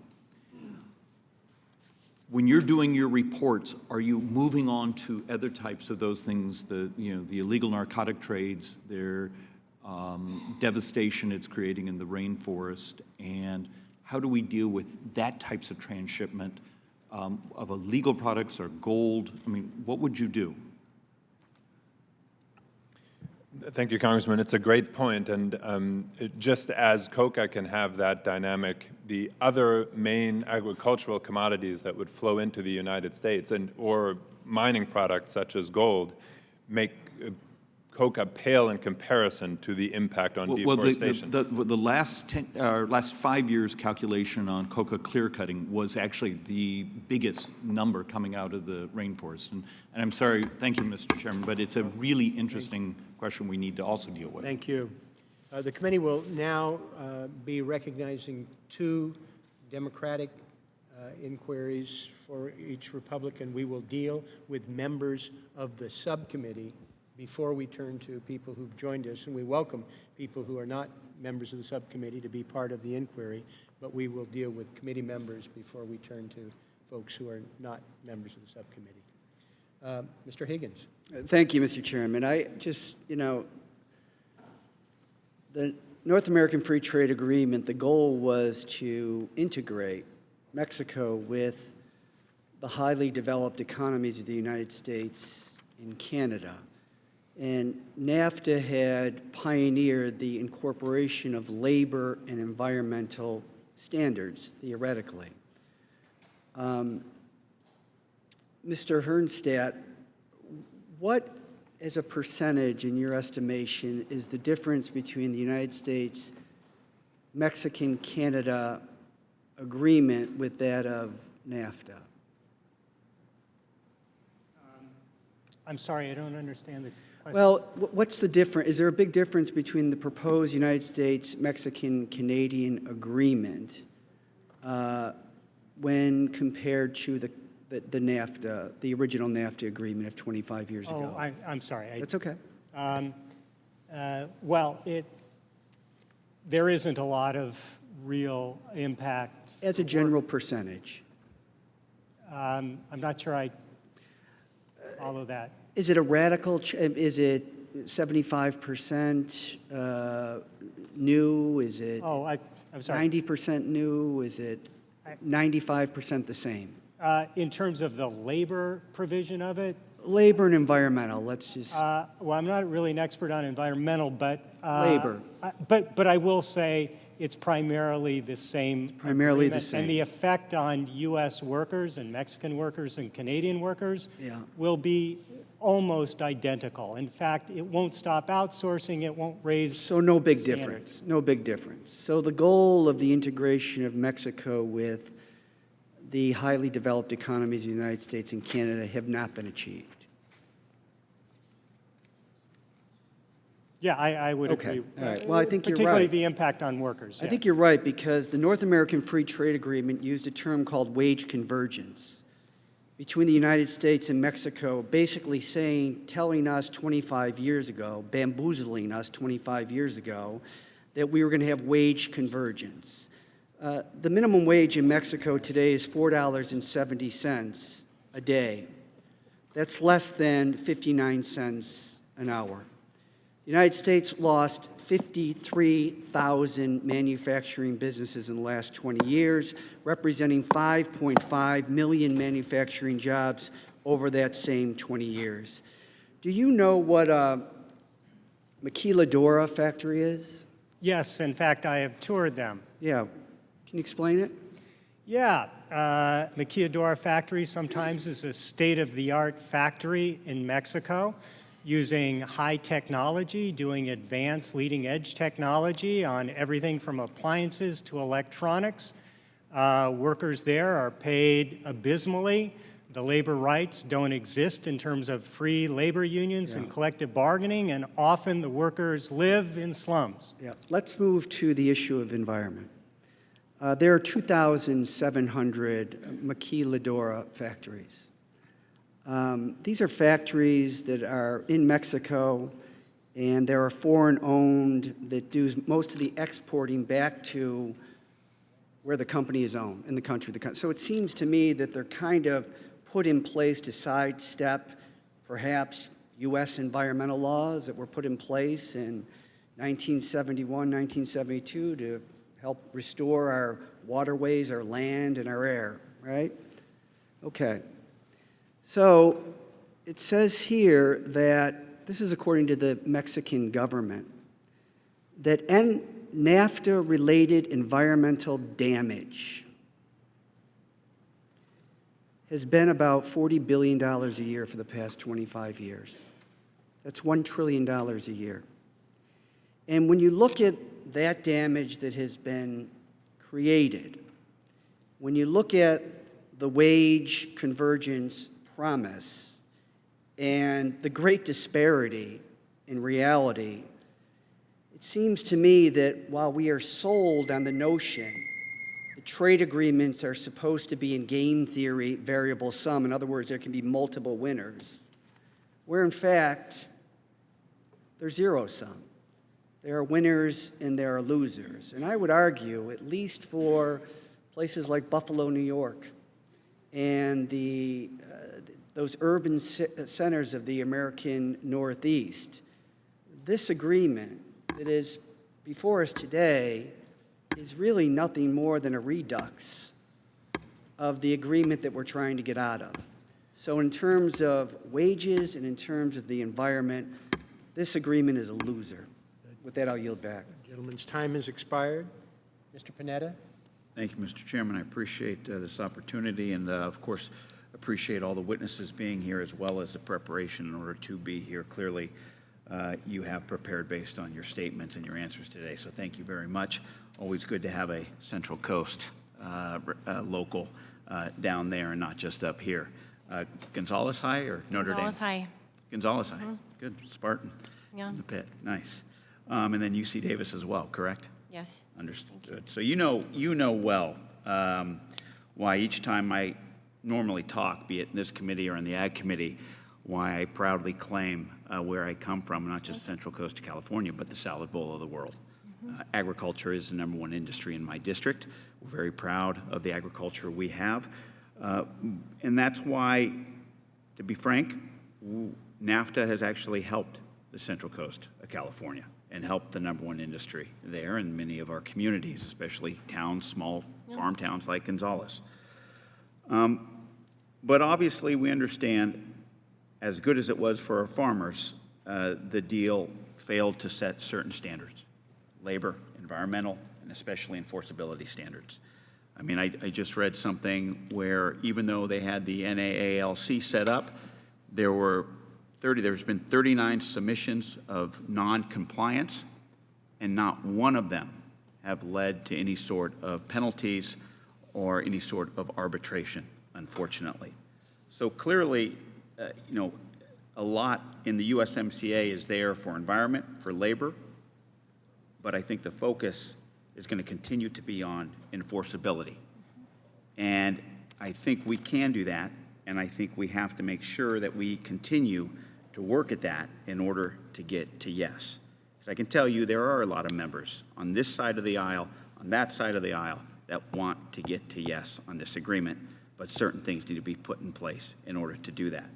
So let's talk about enforceability. And if Ms. Baltzon, if I can ask you a question based on your extensive experience.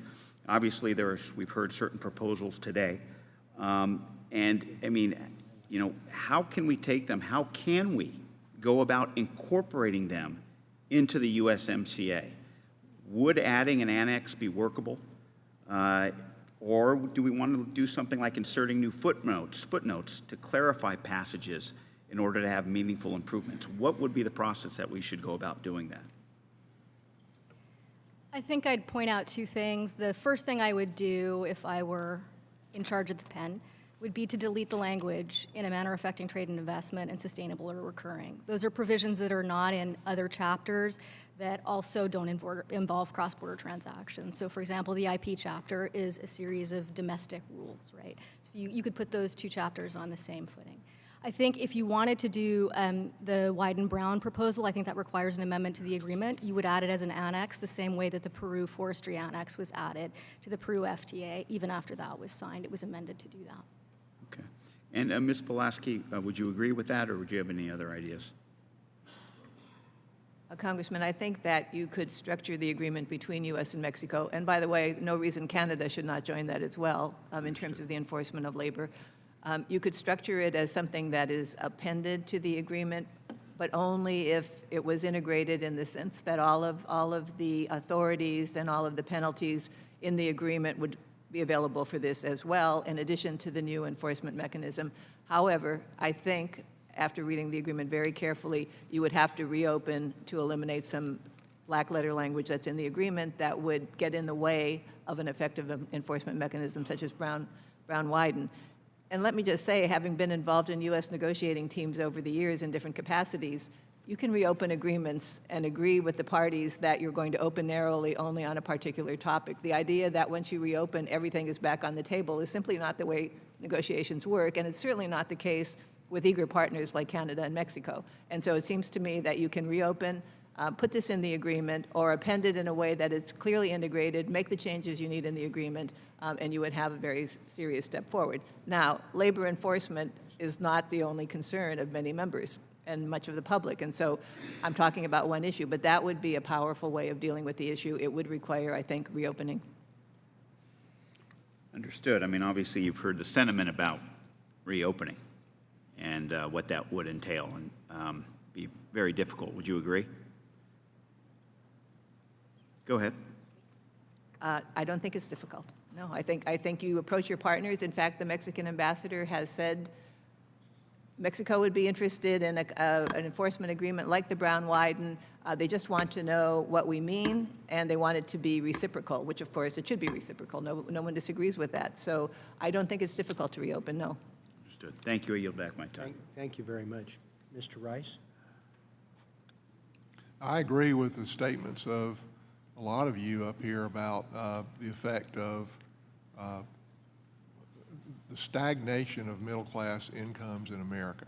And I think that the problem has been for the last 30 years is that we've kind of sat on our hands and watched while the rest of the world passes by. And that's why we had to revise our tax system, and it's paying off greatly. And that's why we've revised our regulatory system, and it's paying off greatly. And we're seeing, you know, market improvement. We got 3%, we got 3% GDP growth, 3% unemployment, and 3% wage growth. For the first time in a long time, the middle class is finally coming ahead. And then the next step in this is trade agreements. For too long, you know, 30 years ago, we could accept a one-sided trade agreement because we were so far ahead of the rest of the world. But guess what? We're not anymore. So we've got to readjust. And I think this new NAFTA is a huge success. The USMCA is a huge success. It gives us increased access for American products, improved labor standards, improved environmental standards, improved de minimis rules, and on and on and on. And our allies have made a lot of concessions from the old NAFTA to the USMCA. I don't think we've made any concessions. Do you know of any concessions that America's made, Mrs. Vorwerk? Have we made any concessions from the old NAFTA? I don't think we have. Can you name any, Mr. von Bismarck? Can you name any, Ms. Pulaski? Can you name any, Mr. Hernstadt? Mrs. Baltzman? So this agreement we've gone in and renegotiated, and we've looked our closest allies in the eyes, and we've had a hard time bringing them to the table, you know, and we've gotten great concessions across the board. Mr. Hernstadt, your statement that there really aren't any new labor standards, I find utterly ridiculous. I mean, you don't think that the laws that Mexico just enacted on labor mean anything? You don't think the fact that they just enacted a labor-friendly or elected a labor-friendly government, you don't think that means anything? And those laws that they enacted, that wasn't something that was on their agenda. It's something that we pressed under NAFTA because we were trying to make labor in America happy with this new agreement. So I find your statement completely ridiculous. We've gotten to this point. It could be better. It could be better, but I don't know that if we pursue all this that you're talking about, that we'll ever get to the point that it'll be enough. If we get to this line, you'll want something else.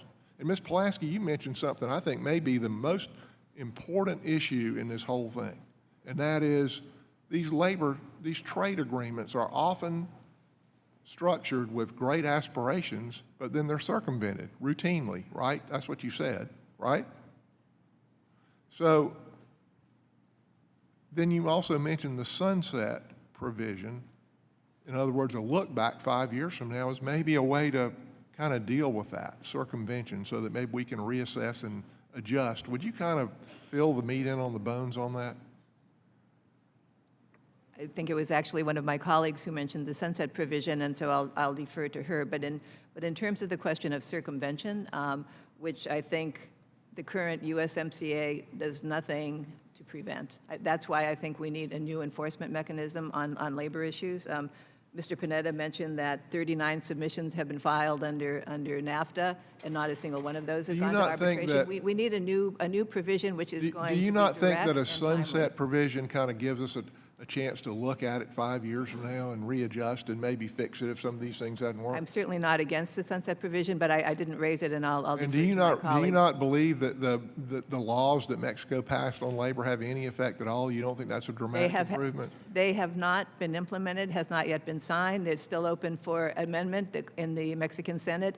Nothing has happened so far, so no, I don't believe it's changed You don't anything. think that the laws that the Mexican legislature is working through or will have any effect, and that they're meaningless, Mr. Hernstadt? No, in fact, that's not something I said. Actually, it is. You just said it to Mr. Higgins a minute ago. It's a positive aspect, but as my colleague just said very clearly, they're far from being implemented, and the defects in the law were extensive. And when NAFTA was enacted in 1994, we were promised those labor law reforms would also go. Okay, well, they're being made right now, or NAFTA's not going to get across the line, right? So we'll solve that problem. Now, I just want to point this out. We've made great improvements. Tax reform, regulatory reform, we're moving on to trade agreements, this one in China. If we can get these across the line, we can expect to see above-trend GDP growth for the foreseeable future. We move on to high-skilled immigration and to infrastructure, we can expect to see a booming economy for the foreseeable future. Thank you, Mr. Chairman. I yield back. Time has expired. Ms. Murphy? Thank you, Mr. Chair, and thank you to the witnesses for your testimony. You know, many people can agree that the new NAFTA is an improvement over the status quo in most areas, but I think when it comes to enforcement, specifically state-to-state dispute settlement, this agreement misses the mark. And I believe that our demands for improvements are reasonable. You know, trade rules must be clearly enforceable to provide both workers and companies the confidence that these agreements will work as intended. Enforcement provisions have to be strategic to maximize effectiveness, but I think instead of including strong enforcement mechanisms in the agreement, the administration's strategy is to use Section 301 to unilaterally enforce provisions in this new NAFTA. And I think this is misguided and inappropriate. Currently, we're seeing how the use of unilateral trade sanction plays out. And this administration has launched multiple concurrent trade wars, and it's American families and farmers that are paying the price. And meanwhile, my constituents are living in a tariff nightmare with no end in sight. Tariffs on U.S. imports and then coupled with retaliation on U.S. exports are not good for Americans. And they are not good for our relationships with our foreign allies, and they hurt our leverage in the world. If we use Section 301 as an enforcement mechanism in the new NAFTA, we will be creating additional trade wars. And I'm worried that these are trade wars that our workers and our small businesses won't be able to survive. In trying to enforce new NAFTA in this way, we'll end up destroying the same people that we were trying to protect. Mr. Hertzstadt and Ms. Baltzen, you know, Section 301 has been around since 1974. Do you think Section 301 would be an effective NAFTA enforcement tool? And why don't you think it's been used as a backstop for enforcement before? Suggestions that the 301 complaints are adequate in terms of labor rights, labor standards, as we've said before, simply misplaced. As I mentioned, require the full support of whoever happens to be the USTR and can take years to pursue. The remedy would also, as you've pointed out, would involve tariffs which have questionable deterrence for labor violators themselves. On it. Most telling, of course, is the simple fact that despite having plenty of opportunities to proceed on 301 complaints for labor violations in the past, no USTR has ever pursued such a complaint, let alone pursued one to a successful conclusion. Indeed, USTR in the past has quickly dismissed Section 301 complaints and petitions filed by the AFL-CIO with respect to China's violations of labor rights. So they are no substitute for the specific enforcement mechanisms we've been talking about this morning. Thank you. Mrs. Balson? I think if we're looking for effective enforcement procedures that supplement what would be a functioning dispute settlement process, we should be looking at cooperative mechanisms, and that's one of the reasons I think that the Wyden-Brown proposal is valuable. I think you have an option of getting better results when both countries are working together to solve the underlying problem. If what you use is Section 301, then that is a context in which it's acrimonious. You're taking an action against the country. You're not looking for the kind of cooperative solution that I think Wyden-Brown offers. And Ms. Balton, given that the state-to-state dispute settlement in the new NAFTA is ineffective and structurally flawed, and the approach that you just discussed is also not a approach that gets to a cooperative solution, are there any previous trade agreements that we can point to that might be a better model for enforcement?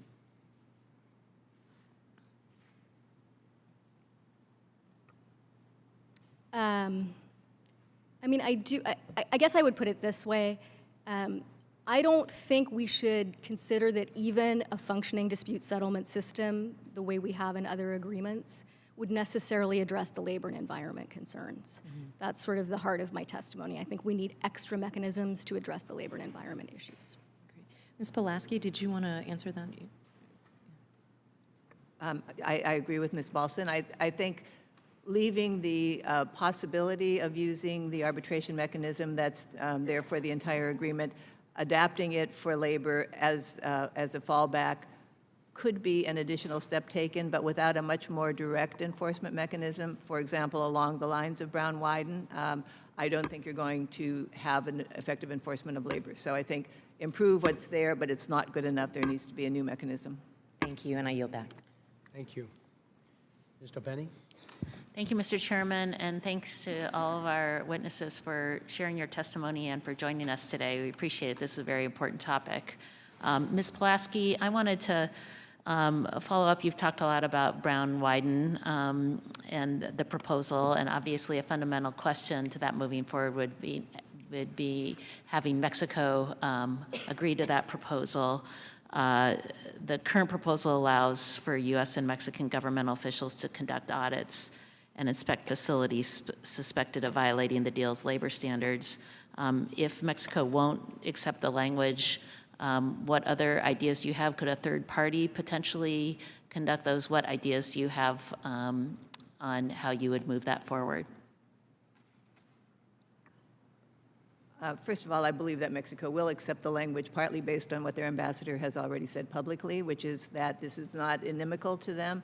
And I might just mention, it's in my testimony, but when the Bracero program, which some Californians here may be familiar with, was originally established in World War II, Mexico insisted and the U.S. government agreed that Mexico could send labor inspectors in to look at the farms and make sure that Mexican workers' labor rights were not being violated in the U.S. So there's history there. We can agree with Mexico, and as I say, should be Canada as well, to have this, and I don't think it's going to be difficult to get that agreement. There are third-party ways of monitoring, and when I was in government, I was involved in trying to set some of those up. To set up a third-party monitoring mechanism that could cover all of North America or even just all of the workplaces in Mexico would be an undertaking much larger than anything that has ever been tried. It would be costly. The independent authority would need to have strong legal protections so that it would have the right to access factories. I think, in fact, having it done jointly by the U.S. and Mexican governments is simply a more direct way of doing it. I'm not against the idea of a monitoring authority that would have enforcement powers, but I just think it's an extremely ambitious proposal. And Brown-Wyden, I think, is something that could be very robust and much more direct. Thank you. Mr. von Bismarck, out of the 150 ISDS cases under a U.S. agreement, the majority of the cases were brought by companies in the oil or energy and gas industries. And while the administration did reduce the scope of ISDS in USMCA, they ultimately carved in certain industries like oil and gas and extended them almost full ISDS rights. So rather than simply allowing certain industries to use ISDS, do you think we'd be better off fundamentally reforming the whole ISDS system and make sure that we have a system that works for everyone as opposed to certain individual industries, to make sure that generally all companies aren't abusing a system or trying to prevent countries from regulating the public interest? Thank you. Yes, I do. I think if I'm asked from an environmental perspective to comment on ISDS, I don't know of an example of a company being in conflict with a government and saying that your environmental laws are too lax. I don't think that has happened, and it would be great, but I don't think it's going to happen. So if the question is to protect our global environment, what should happen to ISDS? I think you need to really look at the fact that in whatever form it comes, you're talking about a mechanism that will have a chilling effect on an individual country's attempt to pass laws to protect its environment. And in the case of climate change, all of our environments, and these laws are urgently needed. And under the threat of the biggest companies in the world, especially for smaller countries, that is an enormous deterrent to passing the kind of laws we really need. So I think absolutely major reform, and from an environmental point of view, ISDS should be eliminated. Thank you very much. I yield back, Mr. Chairman.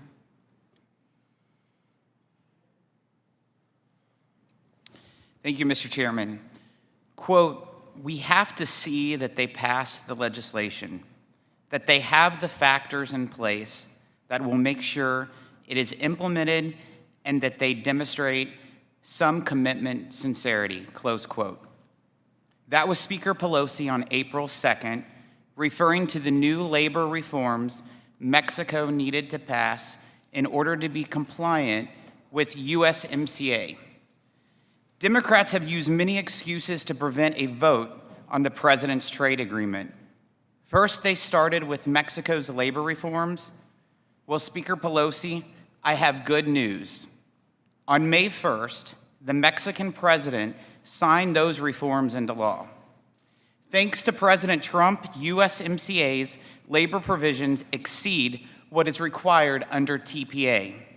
Second, they said they couldn't decide how to vote until the ITC report was released. Well, the ITC report was released last month, and it showed that USMCA will increase U.S. employment by 176,000 jobs and increase GDP by more than double the proposed rate for TPP. Then they said they couldn't vote on USMCA until the U.S. lifted its steel and aluminum tariffs. Well, last Friday, an agreement was reached between the U.S., Mexico, and Canada that lifts the 232 tariffs and protects American steel and aluminum. When it comes to President Trump, Democrats are always moving the goalpost to fulfill their political ambitions. They've used the exact same playbook with the Mueller report. First, they said they tried to wait for the report to come out before deciding on impeachment. Guess what? The report was released and it showed no collusion. Even then, they couldn't accept the outcome. Now they want Attorney General Barr to release the full, unredacted report in violation of the U.S. law. And they'll hold him in contempt if he doesn't. Even after this, Democrats won't drop their collusion narrative. They still want to impeach. Different day, same old story. When will it be good enough? President Trump fulfilled one of his key promises to the American people by delivering a modern USMCA. Yet we haven't held a vote because it is politically inconvenient for Democrats to move something this president supports. Just like it is politically inconvenient for them to let go of the collusion narrative. Even the name of this hearing suggests Democrats can't accept reality. It's time for Democrats to decide what it is. What is a worse outcome for them? Giving President Trump a win or allowing the U.S. American workers to win? Ms. Vorwick, you said in your testimony that passing USMCA is critical to strengthening the United States' position to deliver on future trade aspirations. What is the importance of securing this trade agreement as it relates to our ongoing negotiations with China? In particular, the importance of setting enforcement standards that can be the benchmark for all future trading relationships. Thank you, Congressman Smith, for the question. And I know that you would feel that this agreement is intimately related to your district's ability to grow and for communities to grow. The Mississippi River is a powerhouse that feeds the world. And in our ag supply chain in Missouri is an example of who will benefit and all those farmers associated with it. I would like to use this opportunity to highlight that USMCA has the strongest labor and environment provisions of any agreement thus far. And also, just to highlight that there's freedom of association and the right for collective bargaining. And as Cargill, we believe in our employees' right to choose freely, and therefore we would support a secret ballot in line with this agreement. And so I could tick off that it's dealing with forced labor, child labor, human trafficking, elimination and discrimination of employment. It requires protections for migrant workers, and indeed, we have seen that Mexico has overhauled its labor laws. On the environmental side, we are pleased to see that it's combating illegal fishing, overfishing. We know that our oceans are overfished. Cargill has a significant aquaculture business that can resolve some of those situations. It deals with illegal wildlife and trafficking of illegal wildlife and timber, and it fulfills the commitments made under multilateral agreements. And so I want to ensure that the full picture is given of the importance of the labor and environment agreements in the USMCA. Let's get a vote. I yield back, Mr. Chairman. The fact that we're holding this hearing, I think, is a demonstration of interest on the part of Democrats on this committee to be able to engage the issues, to be able to move forward. I'll compare that to the fact that, as near as I can recall, the committee in the last Congress, under Republican leadership, had virtually no hearings on these elements. I don't want to get back and forth, but I just take exception to the tone and the direction. And we're moving on a good faith effort to try and come together on issues that people on both sides of the aisle tell me matters to them. Enforcement matters to our leadership. I think it matters to your members. And I just take exception to the notion that this is an example of slow walking. This is the second hearing we've had to try and deal with issues of contention. Let me turn, if I may, to Mr. Kildee and then Mr. Byer. Thank you, Mr. Chairman, and I echo your comments. I think I reject the sort of bizarre conflation of other really contentious issues that we're dealing with and the very thoughtful approach that this committee has taken to this question in our deliberations with one another, in our meetings with Mr. Lighthizer, and in the interaction between the members of this committee and this panel. It's unfortunate that those comments were somehow introduced into what I think has been a really civil conversation. I would also like to ask if I could submit for the record some testimony provided by a former member of this committee, Mr. Levin, who's been given some very good thought to this and has a document that he would like to have added to the record. Without objection. Thank you. We miss him. We do. We really do. I want to thank you all. This is a subject that is very important to the people that I represent. I come from Michigan, from East Central Michigan, and specifically my hometown of Flint, which has an incredible history in manufacturing. It was the birthplace of General Motors, and it was the place in 1937 when the first UAW contract was written after 44 days of a sit-down strike. So we helped build the middle class, and very sadly have felt the brunt of bad trade deals for a long time. So I come to this conversation very interested, not in just what the plain promises are in the agreement, but how these agreements are going to be enforced. So I'm very concerned that this is a subject that does need more attention.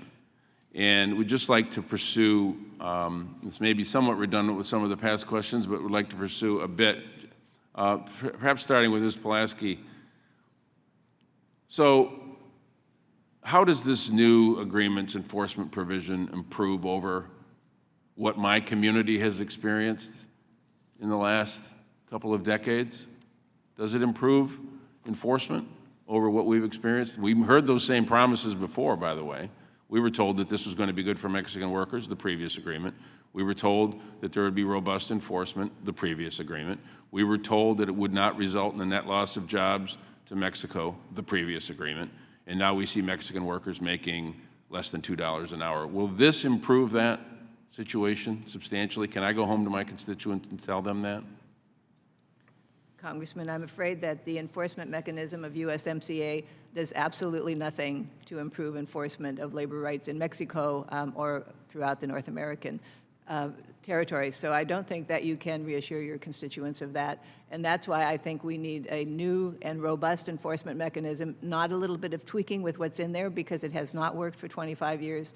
I think, therefore, we need to have a new mechanism. And I think given that good ideas have already been put forward, they can be expanded, developed, and improved. And I hope that today's hearing helps to launch that conversation more broadly, because what we have now will not produce different results than what's happened over the last 25 years. Thank you. Mr. Herstadt, I wonder if you might comment. We were just lectured that we should have a vote tomorrow, I suppose, on this. What would happen to American workers if we simply ratified this agreement without any additional work?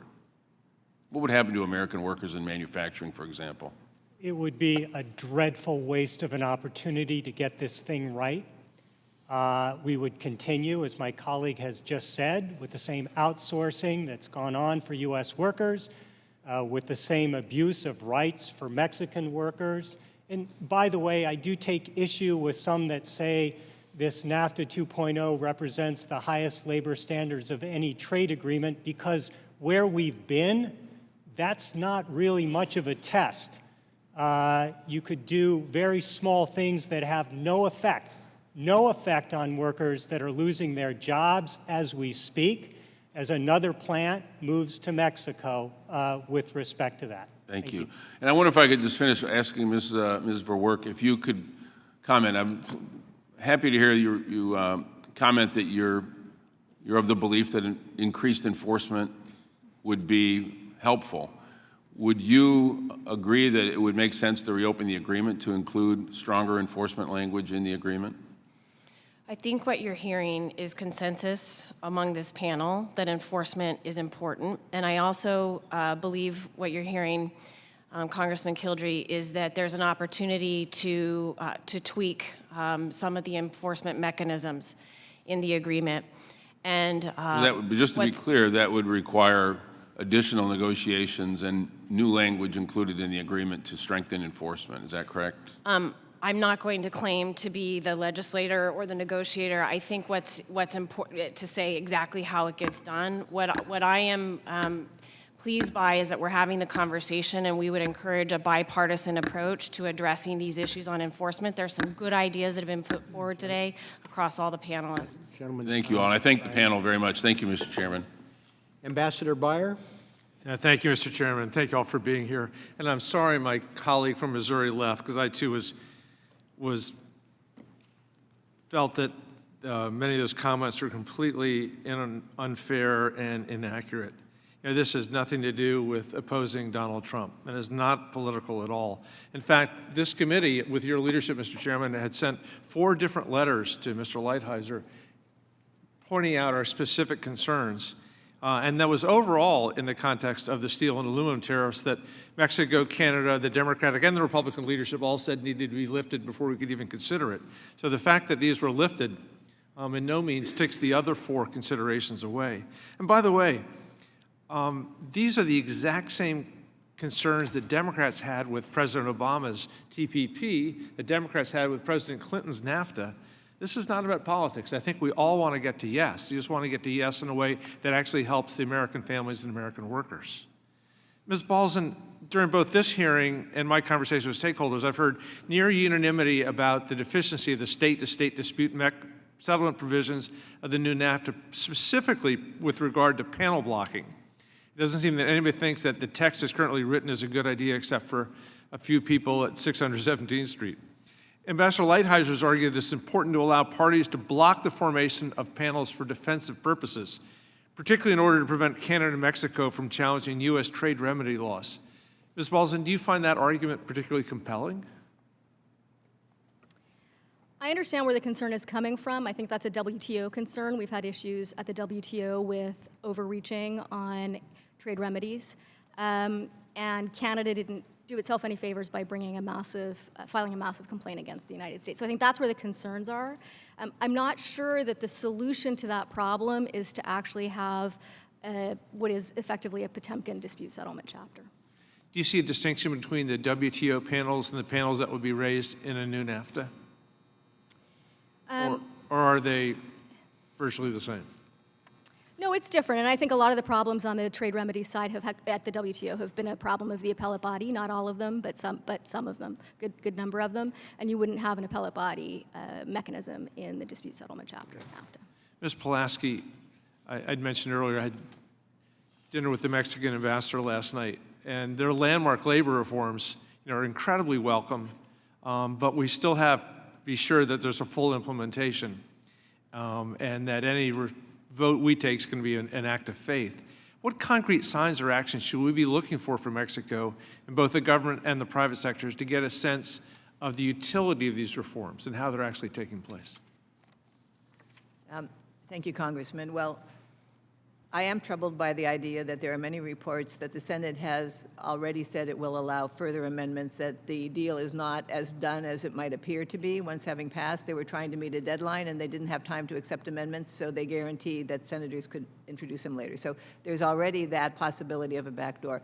But beyond that, moving forward expeditiously to set up this brand-new administrative system, these brand-new labor courts, is going to require resources. Right now, I'm told that there is no funding in this year's Mexican budget to begin this process, and we don't know even when it will begin, let alone when it will end.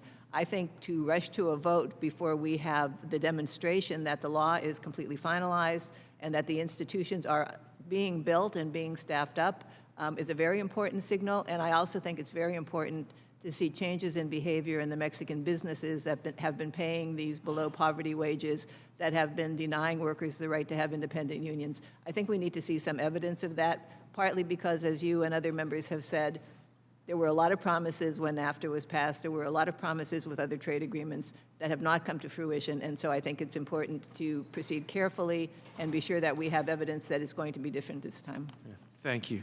Mr. von Bismarck, you noted this agreement, like those before, doesn't address climate change at all. And there's a lot of disagreement whether trade agreement's the right venue for it. But this agreement, future agreements, if they wanted to do it, how would you go about it? What seems to me was clearly on the table is, and that by all past measures has been very bipartisan and very pro-business, would be incentives for renewable energy and other such innovations. And using actually free trade mechanisms to incentivize new technologies that solve some of the problems that drive climate change, as a colleague of yours has mentioned, was the hope of a free trade agreement. That possibility has been totally shunned and put aside here, and seemed to me to be politically unnecessary, certainly in the negotiating dynamics. If I may underline very briefly the new law. Time has expired. Yes. I would like to move forward. Thank you very much. Mr. Estes? Thank you, Mr. Chairman. And thank you all to our witnesses for showing up today and testifying before our panel. As representative of the air capital of the world and the breadbasket of America, trade's a critical issue for my 4th Congressional District in Kansas. In fact, international trade supports 380,000 jobs in Kansas. And Canada and Mexico are 2 top trading partners worth roughly $4.9 billion in trade in 2017, and supports 110,000 of those jobs. That's why I'm proud to serve on the team to help get USMCA finalized in Congress, and appreciate the opportunity to talk about it today. Since its inception, NAFTA was beneficial to my district, especially our farmers, ranchers, and aerospace manufacturers. However, as we've talked about earlier today, that over 20-year-old agreement was outdated and needed reform. The USMCA builds on NAFTA, and according to the International Trade Commission, will boost our GDP by $68 billion and create 176,000 new jobs. Kansas agriculture and manufacturers have been big winners under the USMCA. The deal increases and boosts and supports higher wages for manufacturing, provides new access for U.S. dairy, eggs, poultry, and sets unprecedented standards for agricultural biotechnology. As we mentioned earlier today, Mexico has passed sweeping labor reforms that were called for in the USMCA, and just this week, the tariffs on aluminum and steel were dropped, as well as the retaliatory tariffs from Mexico and Canada on our American agriculture. And these are all significant steps towards passing the USMCA as we work to finalize it in Congress. I think that's very important that we in Congress get the opportunity to vote on implementing this agreement. You know, as we all know and mentioned earlier, this requires law changes in all three of the countries in terms of the process. So it's going to be enough of a drawn-out process to make that happen in all three countries. So the sooner we get started, the sooner we can help make that happen. As this process moves along, you know, I agree with our colleagues that ensuring USMCA is enforceable is one of the top priorities. While most of the discussion has been focused on environmental and labor provisions, I believe that there are other sections of the deal that also need to be enforceable to create the best outcome for American jobs and products. Ms. Vorwick, as you know, Cargill has a significant presence in my home state of Kansas. It's an impressive organization and an important part of our community. Can you describe a little bit about how Cargill and your industry will benefit from passing the USMCA? Certainly. Thank you very much, Congressman Estes, for the question. And indeed, our business in Kansas has been the poster child for how an integrated supply chain can be built and thrive under Nafta. And so essentially, this agreement reduces nearly 100% of tariffs across the board. So that's what's important to know. In addition, because 50% of U.S. exports are tied to U.S. investment in foreign markets or overseas, our ability to move not only goods but services and capital across the borders of Mexico and Canada is critically important for our ability to grow in Wichita, Kansas. And so we see this agreement as an imperative for our business not only to grow but to survive. The measures that we would benefit from, the enhanced sanitary and phytosanitary measures that are considered best practice SPS plus, beyond World Trade Organization standards, will allow for an integrated supply chain where all three countries can agree on standards that are based on sound science. And that's absolutely critical for our business because food safety is our business. The fact that we have the best digital trade chapter, you'd be surprised. Our business is going digital. Our business is being disrupted by digital. So to have a strong digital trade chapter is absolutely critical. We have good regulatory practices. One that's quite practical are the customs procedures that have been put in place that will allow us to facilitate our movement of products across the board. And then the unique opportunity in USMCA is something called rapid response, which is important for our products that we produce in your district, because when we're shipping perishable products across the border and they get stopped for some unknown or unnecessary reason, we have the ability to invoke the rapid response mechanism immediately and get answers to our questions from the customs officials on either side of the border. Thank you. Thank you. See, my time's expired. I'll yield back, Mr. Chairman. Thank you. Ms. Moore? Thank you so much, Mr. Chairman, for allowing me to join your panel this afternoon, and I want to thank the witnesses for their patience. I would like to ask a question maybe of Ms. Baltzen, Mr. Hernstad, and Ms. Pulaski. I am concerned about the arbitrage, the wage arbitrage, and I know, Ms. Baltzen, you took time in your written testimony to sort of explain the historical context of that. I'm going to ask you a little bit more about that. But I am wondering if the promise of increasing wage, doubling the minimum wage in Mexico and increasing it by 16%, number one, is that do we have the enforcement mechanism for that? And then secondly, what methodology was used to determine that those were the numbers, that they could even afford to do that in Mexico? Start with you, Ms. Baltzen. Are you talking about the minimum wage in the, yes, in Nafta, in the autos provisions? Yes. Okay. My interpretation of the way that works was that it wasn't necessarily that it would be Mexico raising its wages to $16 an hour, but that was a mechanism for preserving a certain amount of production in the United States and Canada. Mr. Hernstad?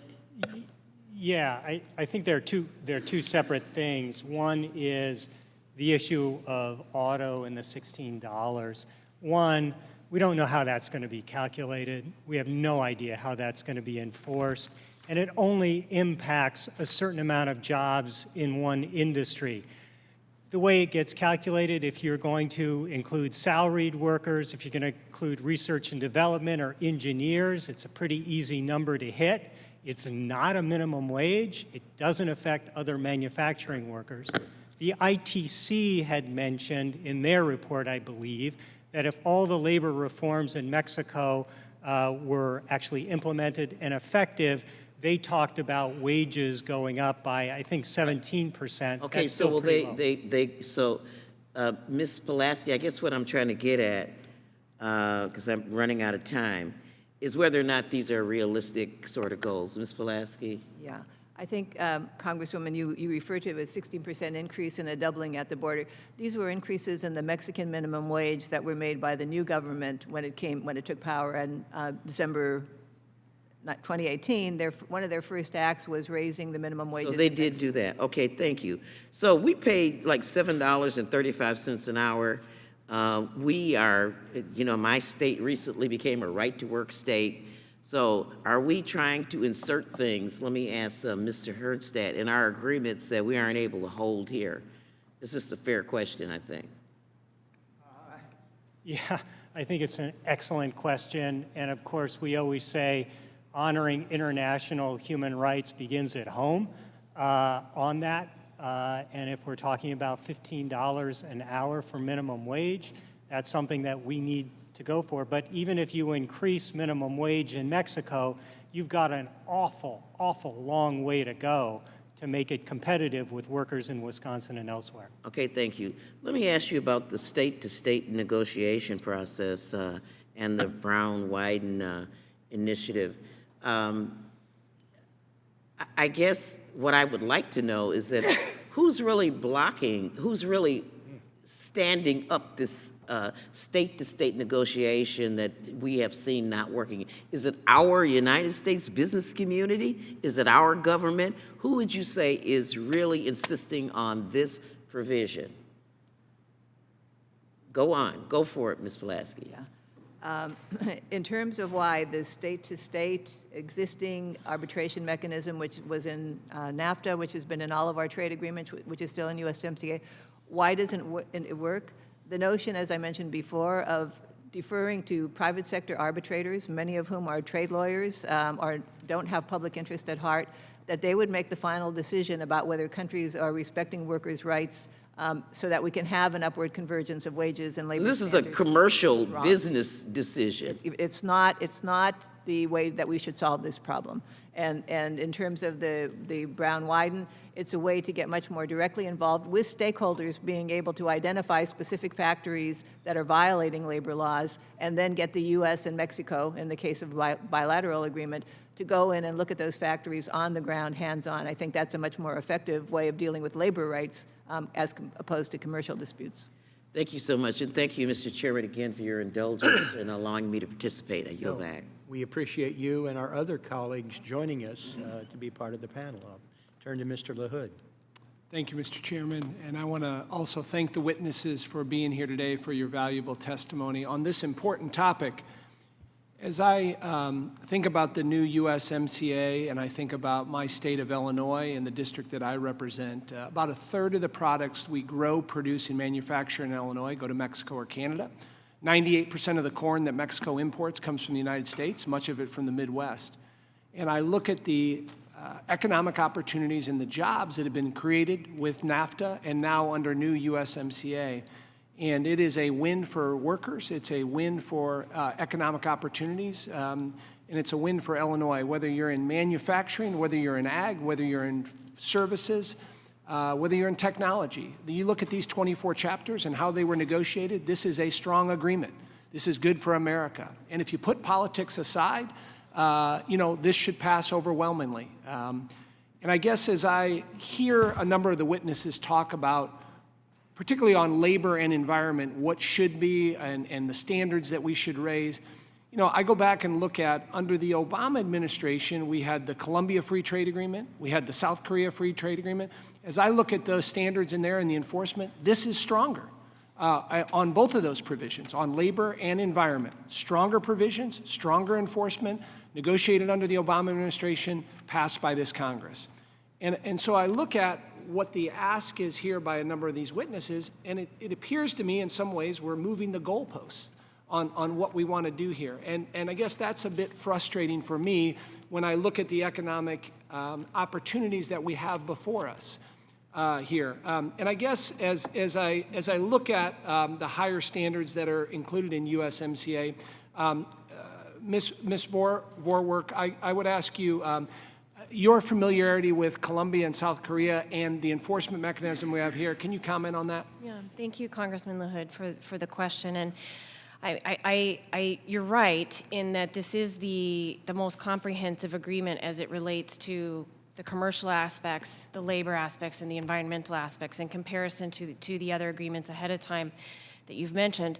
I think where you're hearing some conversation, and this should not be a political issue, this should be a party issue, this is an American issue. And I'm honored to be sitting up here with Labor and Environment so that we can have this discussion. I think what you're hearing is that across the board, we all say enforcement is critical. And in USMCA, the enforcement chapter is better than the Nafta. It has succeeded in including labor and environment into the agreement, and that's important because if not this, then what else? If not USMCA on labor and environment, then what else? So, where I think we're having the conversation is, are there slight tweaks in terms of ways that we can enhance the mechanism? And from our standpoint, there are areas on state-to-state dispute that can be strengthened, especially as it relates to the panels and ensuring that we have solidified panels and experts to choose from, whether those are experts in trade, labor, or environment. This agreement, USMCA, will actually address that, but the question is, are there enforcement mechanisms that need to be looked at? Across the board, USMCA is a good deal for America. It's a good deal for farmers, ranchers, workers, and the environment. And when we think about how we operate around the world, this is a vehicle to raise the standards for others on the other sides of the border in Mexico and Canada. And the fact that Mexico is changing its laws on labor to comply with this agreement, I ask again, if not this agreement, then what else? This is a vehicle for change for commercial, environment, and labor. Thank you for that. And then also, I'm going to commend the Trump administration for eliminating or making the announcement on the Section 232 tariffs on steel and aluminum. Very important moving forward. I'm not generally a fan of tariffs. Tariffs are taxes. They're taxes on consumers, taxes on businesses. But with that decision moving forward, tell me, Ms. Vorwerk, how impactful that is in terms of the USMCA. It's incredibly impactful because it removes a barrier to passage of USMCA. And we need USMCA for our communities, our businesses to thrive. So if that removes a barrier, that's important. We are not fans of tariffs. We're in the food business. Tariffs are taxes that raise the price of food, and knowing that there's 815 million people that are hungry and malnourished, the last thing we want to see is raising taxes on food. Thank you. Mr. Chairman, I look forward to working with you and the rest of my colleagues on getting this USMCA across the finish line. Thank you. Thank you, Mr. Darrington. Thank you, Mr. Chairman. Like many of my colleagues, agriculture is the lifeblood of the economy of West Texas, and the district that I represent. And I would say that rural economies and the future prospect of prosperity really hinge on the relationships we have, trade relationships with Canada and Mexico. They're good partners. I think NAFTA on balance was good for our country. It supports 1 million jobs in Texas. Ag trade has increased 800% in the great state of Texas since NAFTA was passed in 93. Were there some holes in it? Were there areas to improve, enhance, modernize? Absolutely. I think the president's right on, And I think he's done a remarkable job of modernizing, improving. And those aren't just my words. The AFL-CIO, the United Steelworkers of America, United Auto Workers were at a hearing like this, and I asked each of them, after working through what this president and Bob Lighthizer negotiated to improve the labor provisions in this. The fact is, labor provisions weren't even in NAFTA. They were a sidecar agreement. These provisions that we're discussing that have been enhanced significantly are in the main body of the deal, as they should be. And I mentioned prohibitions against forced labor, violence against workers, worker safety, protections for migrant workers, right to strike, et cetera, et cetera. These are in addition to what was in NAFTA, beyond the TPA core principles and provisions. And to a person, when I asked, they said, this is better. And they even, one of them, I can't remember, said, Bob Lighthizer done a fantastic job. So I am a little miffed, to be frank, Mr. Hernstad, that you say that this agreement doesn't look, it looks the same, says looks like the old labor provisions in NAFTA. That just can't be right. I've had too many people say otherwise, and I've read these provisions. Mr. Hernstad, are you aware that the labor provisions in NAFTA were not part of the corpus? They were a sidecar agreement, but in this new NAFTA 2.0, if you will, they're in the main body of the agreement. Are you aware of that?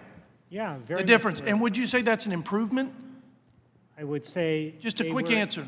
I would say they were in the subsequent FTAs, and just like the subsequent FTAs, they're in the agreement. Would you agree that and to my colleague, he's left, but he mentioned this whole secret ballot around union activities. Do you know, and are you aware that in fact he's right, the secret ballot around union activities was not a part of NAFTA? Are you aware of that? Yes. Okay. And are you aware that they are in fact part of the NAFTA 2.0? I'm aware that NAFTA 2.0 in the... Let me ask you, a few of you, to answer this. Do you think it's good that we have an effective system to verify that elections of union leaders are carried out through a personal, free, and secret vote of union members? Yes or no? Is that a good thing? Oh, it's absolutely... Shake your head. Just raise your hand. Raise your hand. Is that a good thing? Yes, it's okay. a good thing.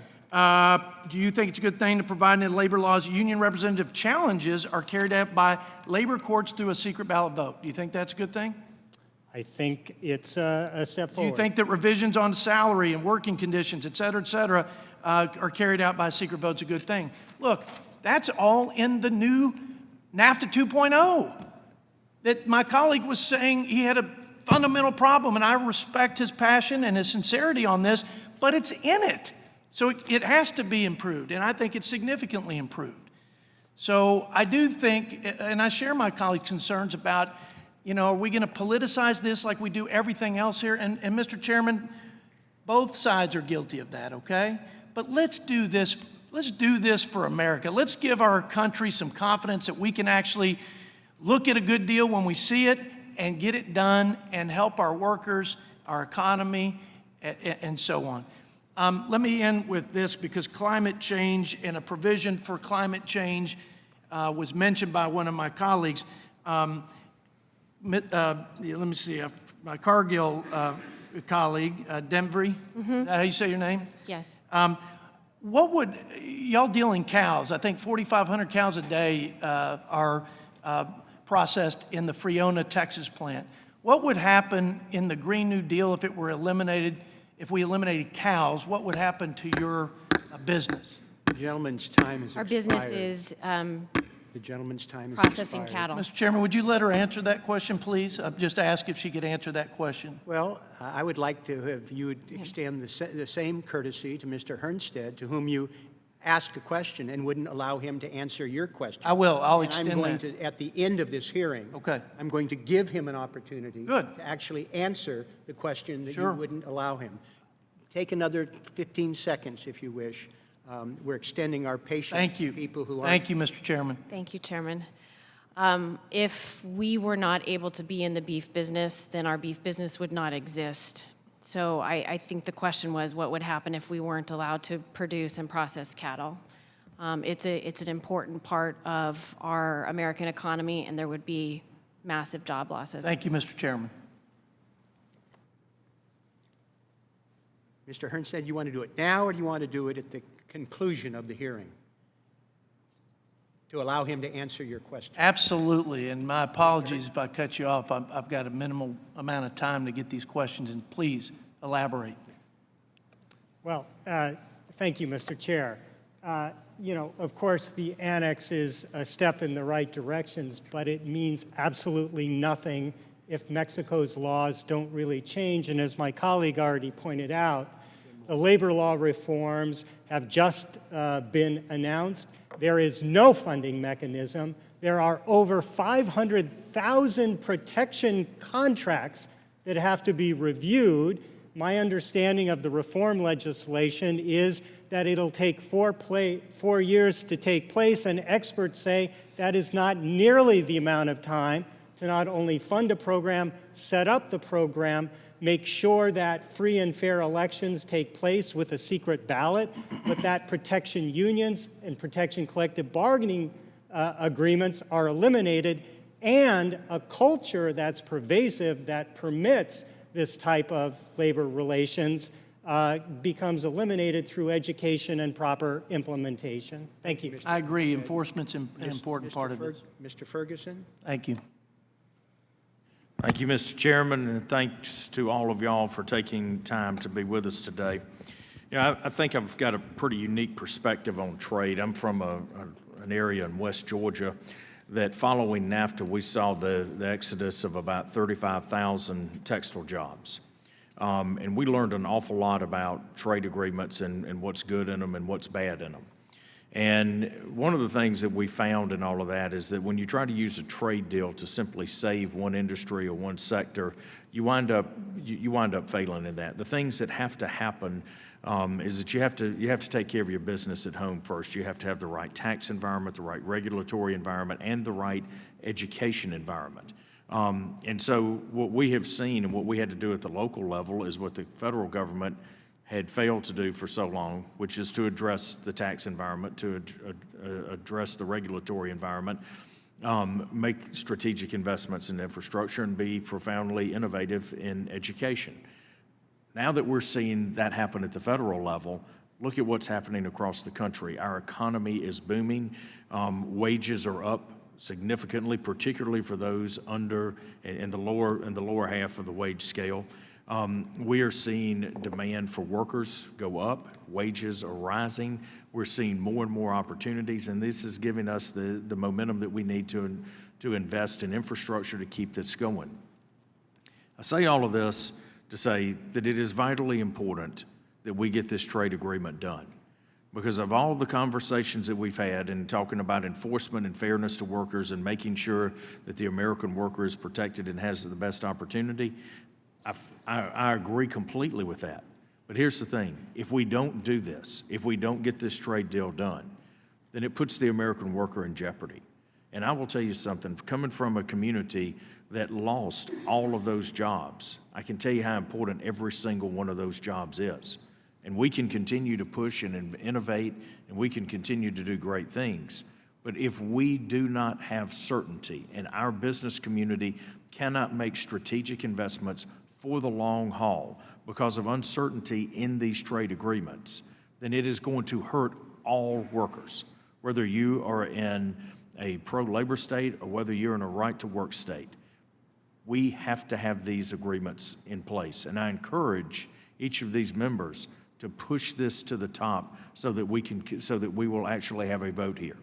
So with that, talking about certainty, Ms. Vorek, can you talk about a little bit about how certainty plays a role in your company's future investment and the impact that has on employment opportunities? Thank you for the opportunity, Congressman, and thank you for the question. And I want to commend you on mentioning the community impacts, because this is truly where communities can either put their head in the sand or they look forward and think about what is our future.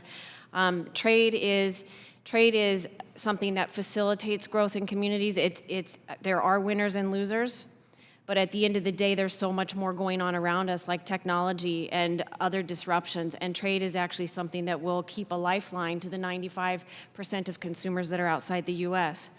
When we think of certainty, let's think about a farmer who is trying to make a decision around how many acres to plant, and taking a look at, is there a market on the other side? Well, for a company like Cargill, we're looking to say, do we have certainty if we invest in this community, whether it's in the United States or deploy capital across the border, are we going to have certainty that that investment will be afforded the protections that we need? It's integrated. Everything from the farmer having certainty that they will have a buyer like Cargill, to us having certainty that our investment will be protected so we can process those products. And that's what USMCA offers. I think it's important, whether it's in agriculture or whether it's in advanced manufacturing.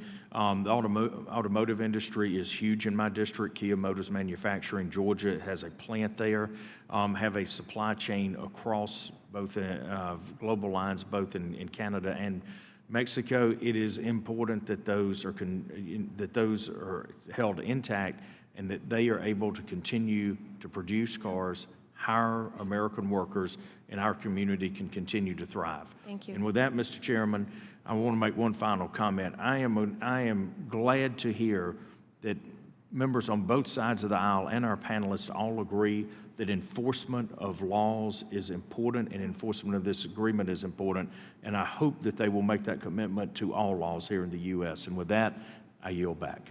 Thank you, and we're glad that you were able to join us. Let me say how much I appreciate the patience of the witnesses sticking with us. I thought your written testimony and your answers were very helpful. Mr. Buchanan, let me just say how much I appreciate our collaboration on this and so many other areas. I'm looking forward to working with you, moving it forward.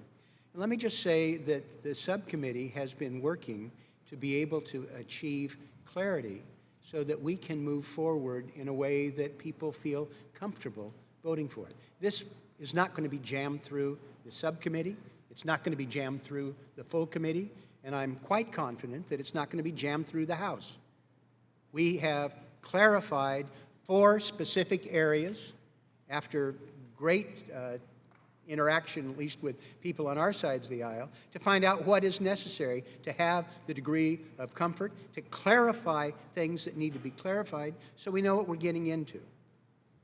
We will continue to do that. I had extended an invitation to Mr. Lighthizer to be here this week to deal with the specifics in the letters that were sent to him.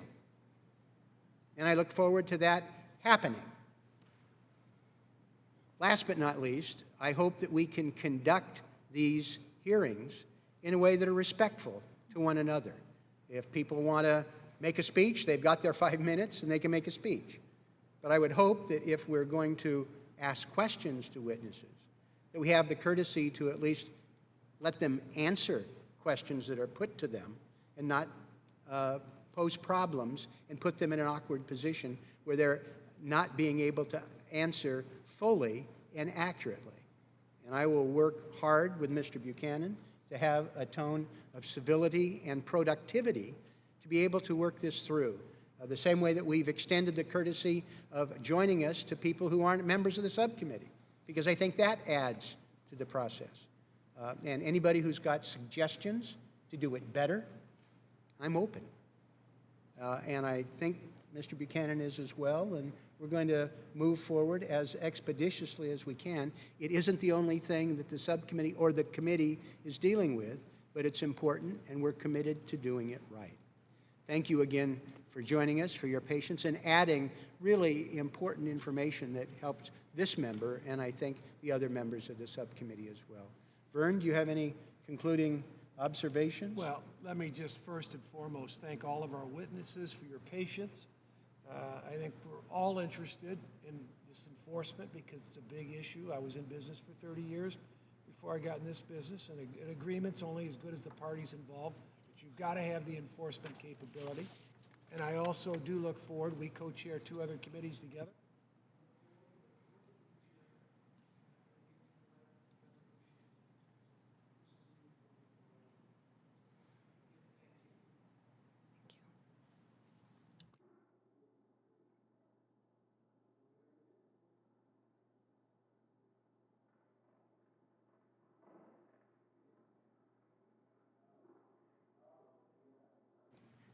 Yes. Please be advised that members have 2 weeks to submit written questions to be answered later in writing with the patience of our witnesses. Those questions and your answers will be made part of the formal record of the committee. With that, we're adjourned.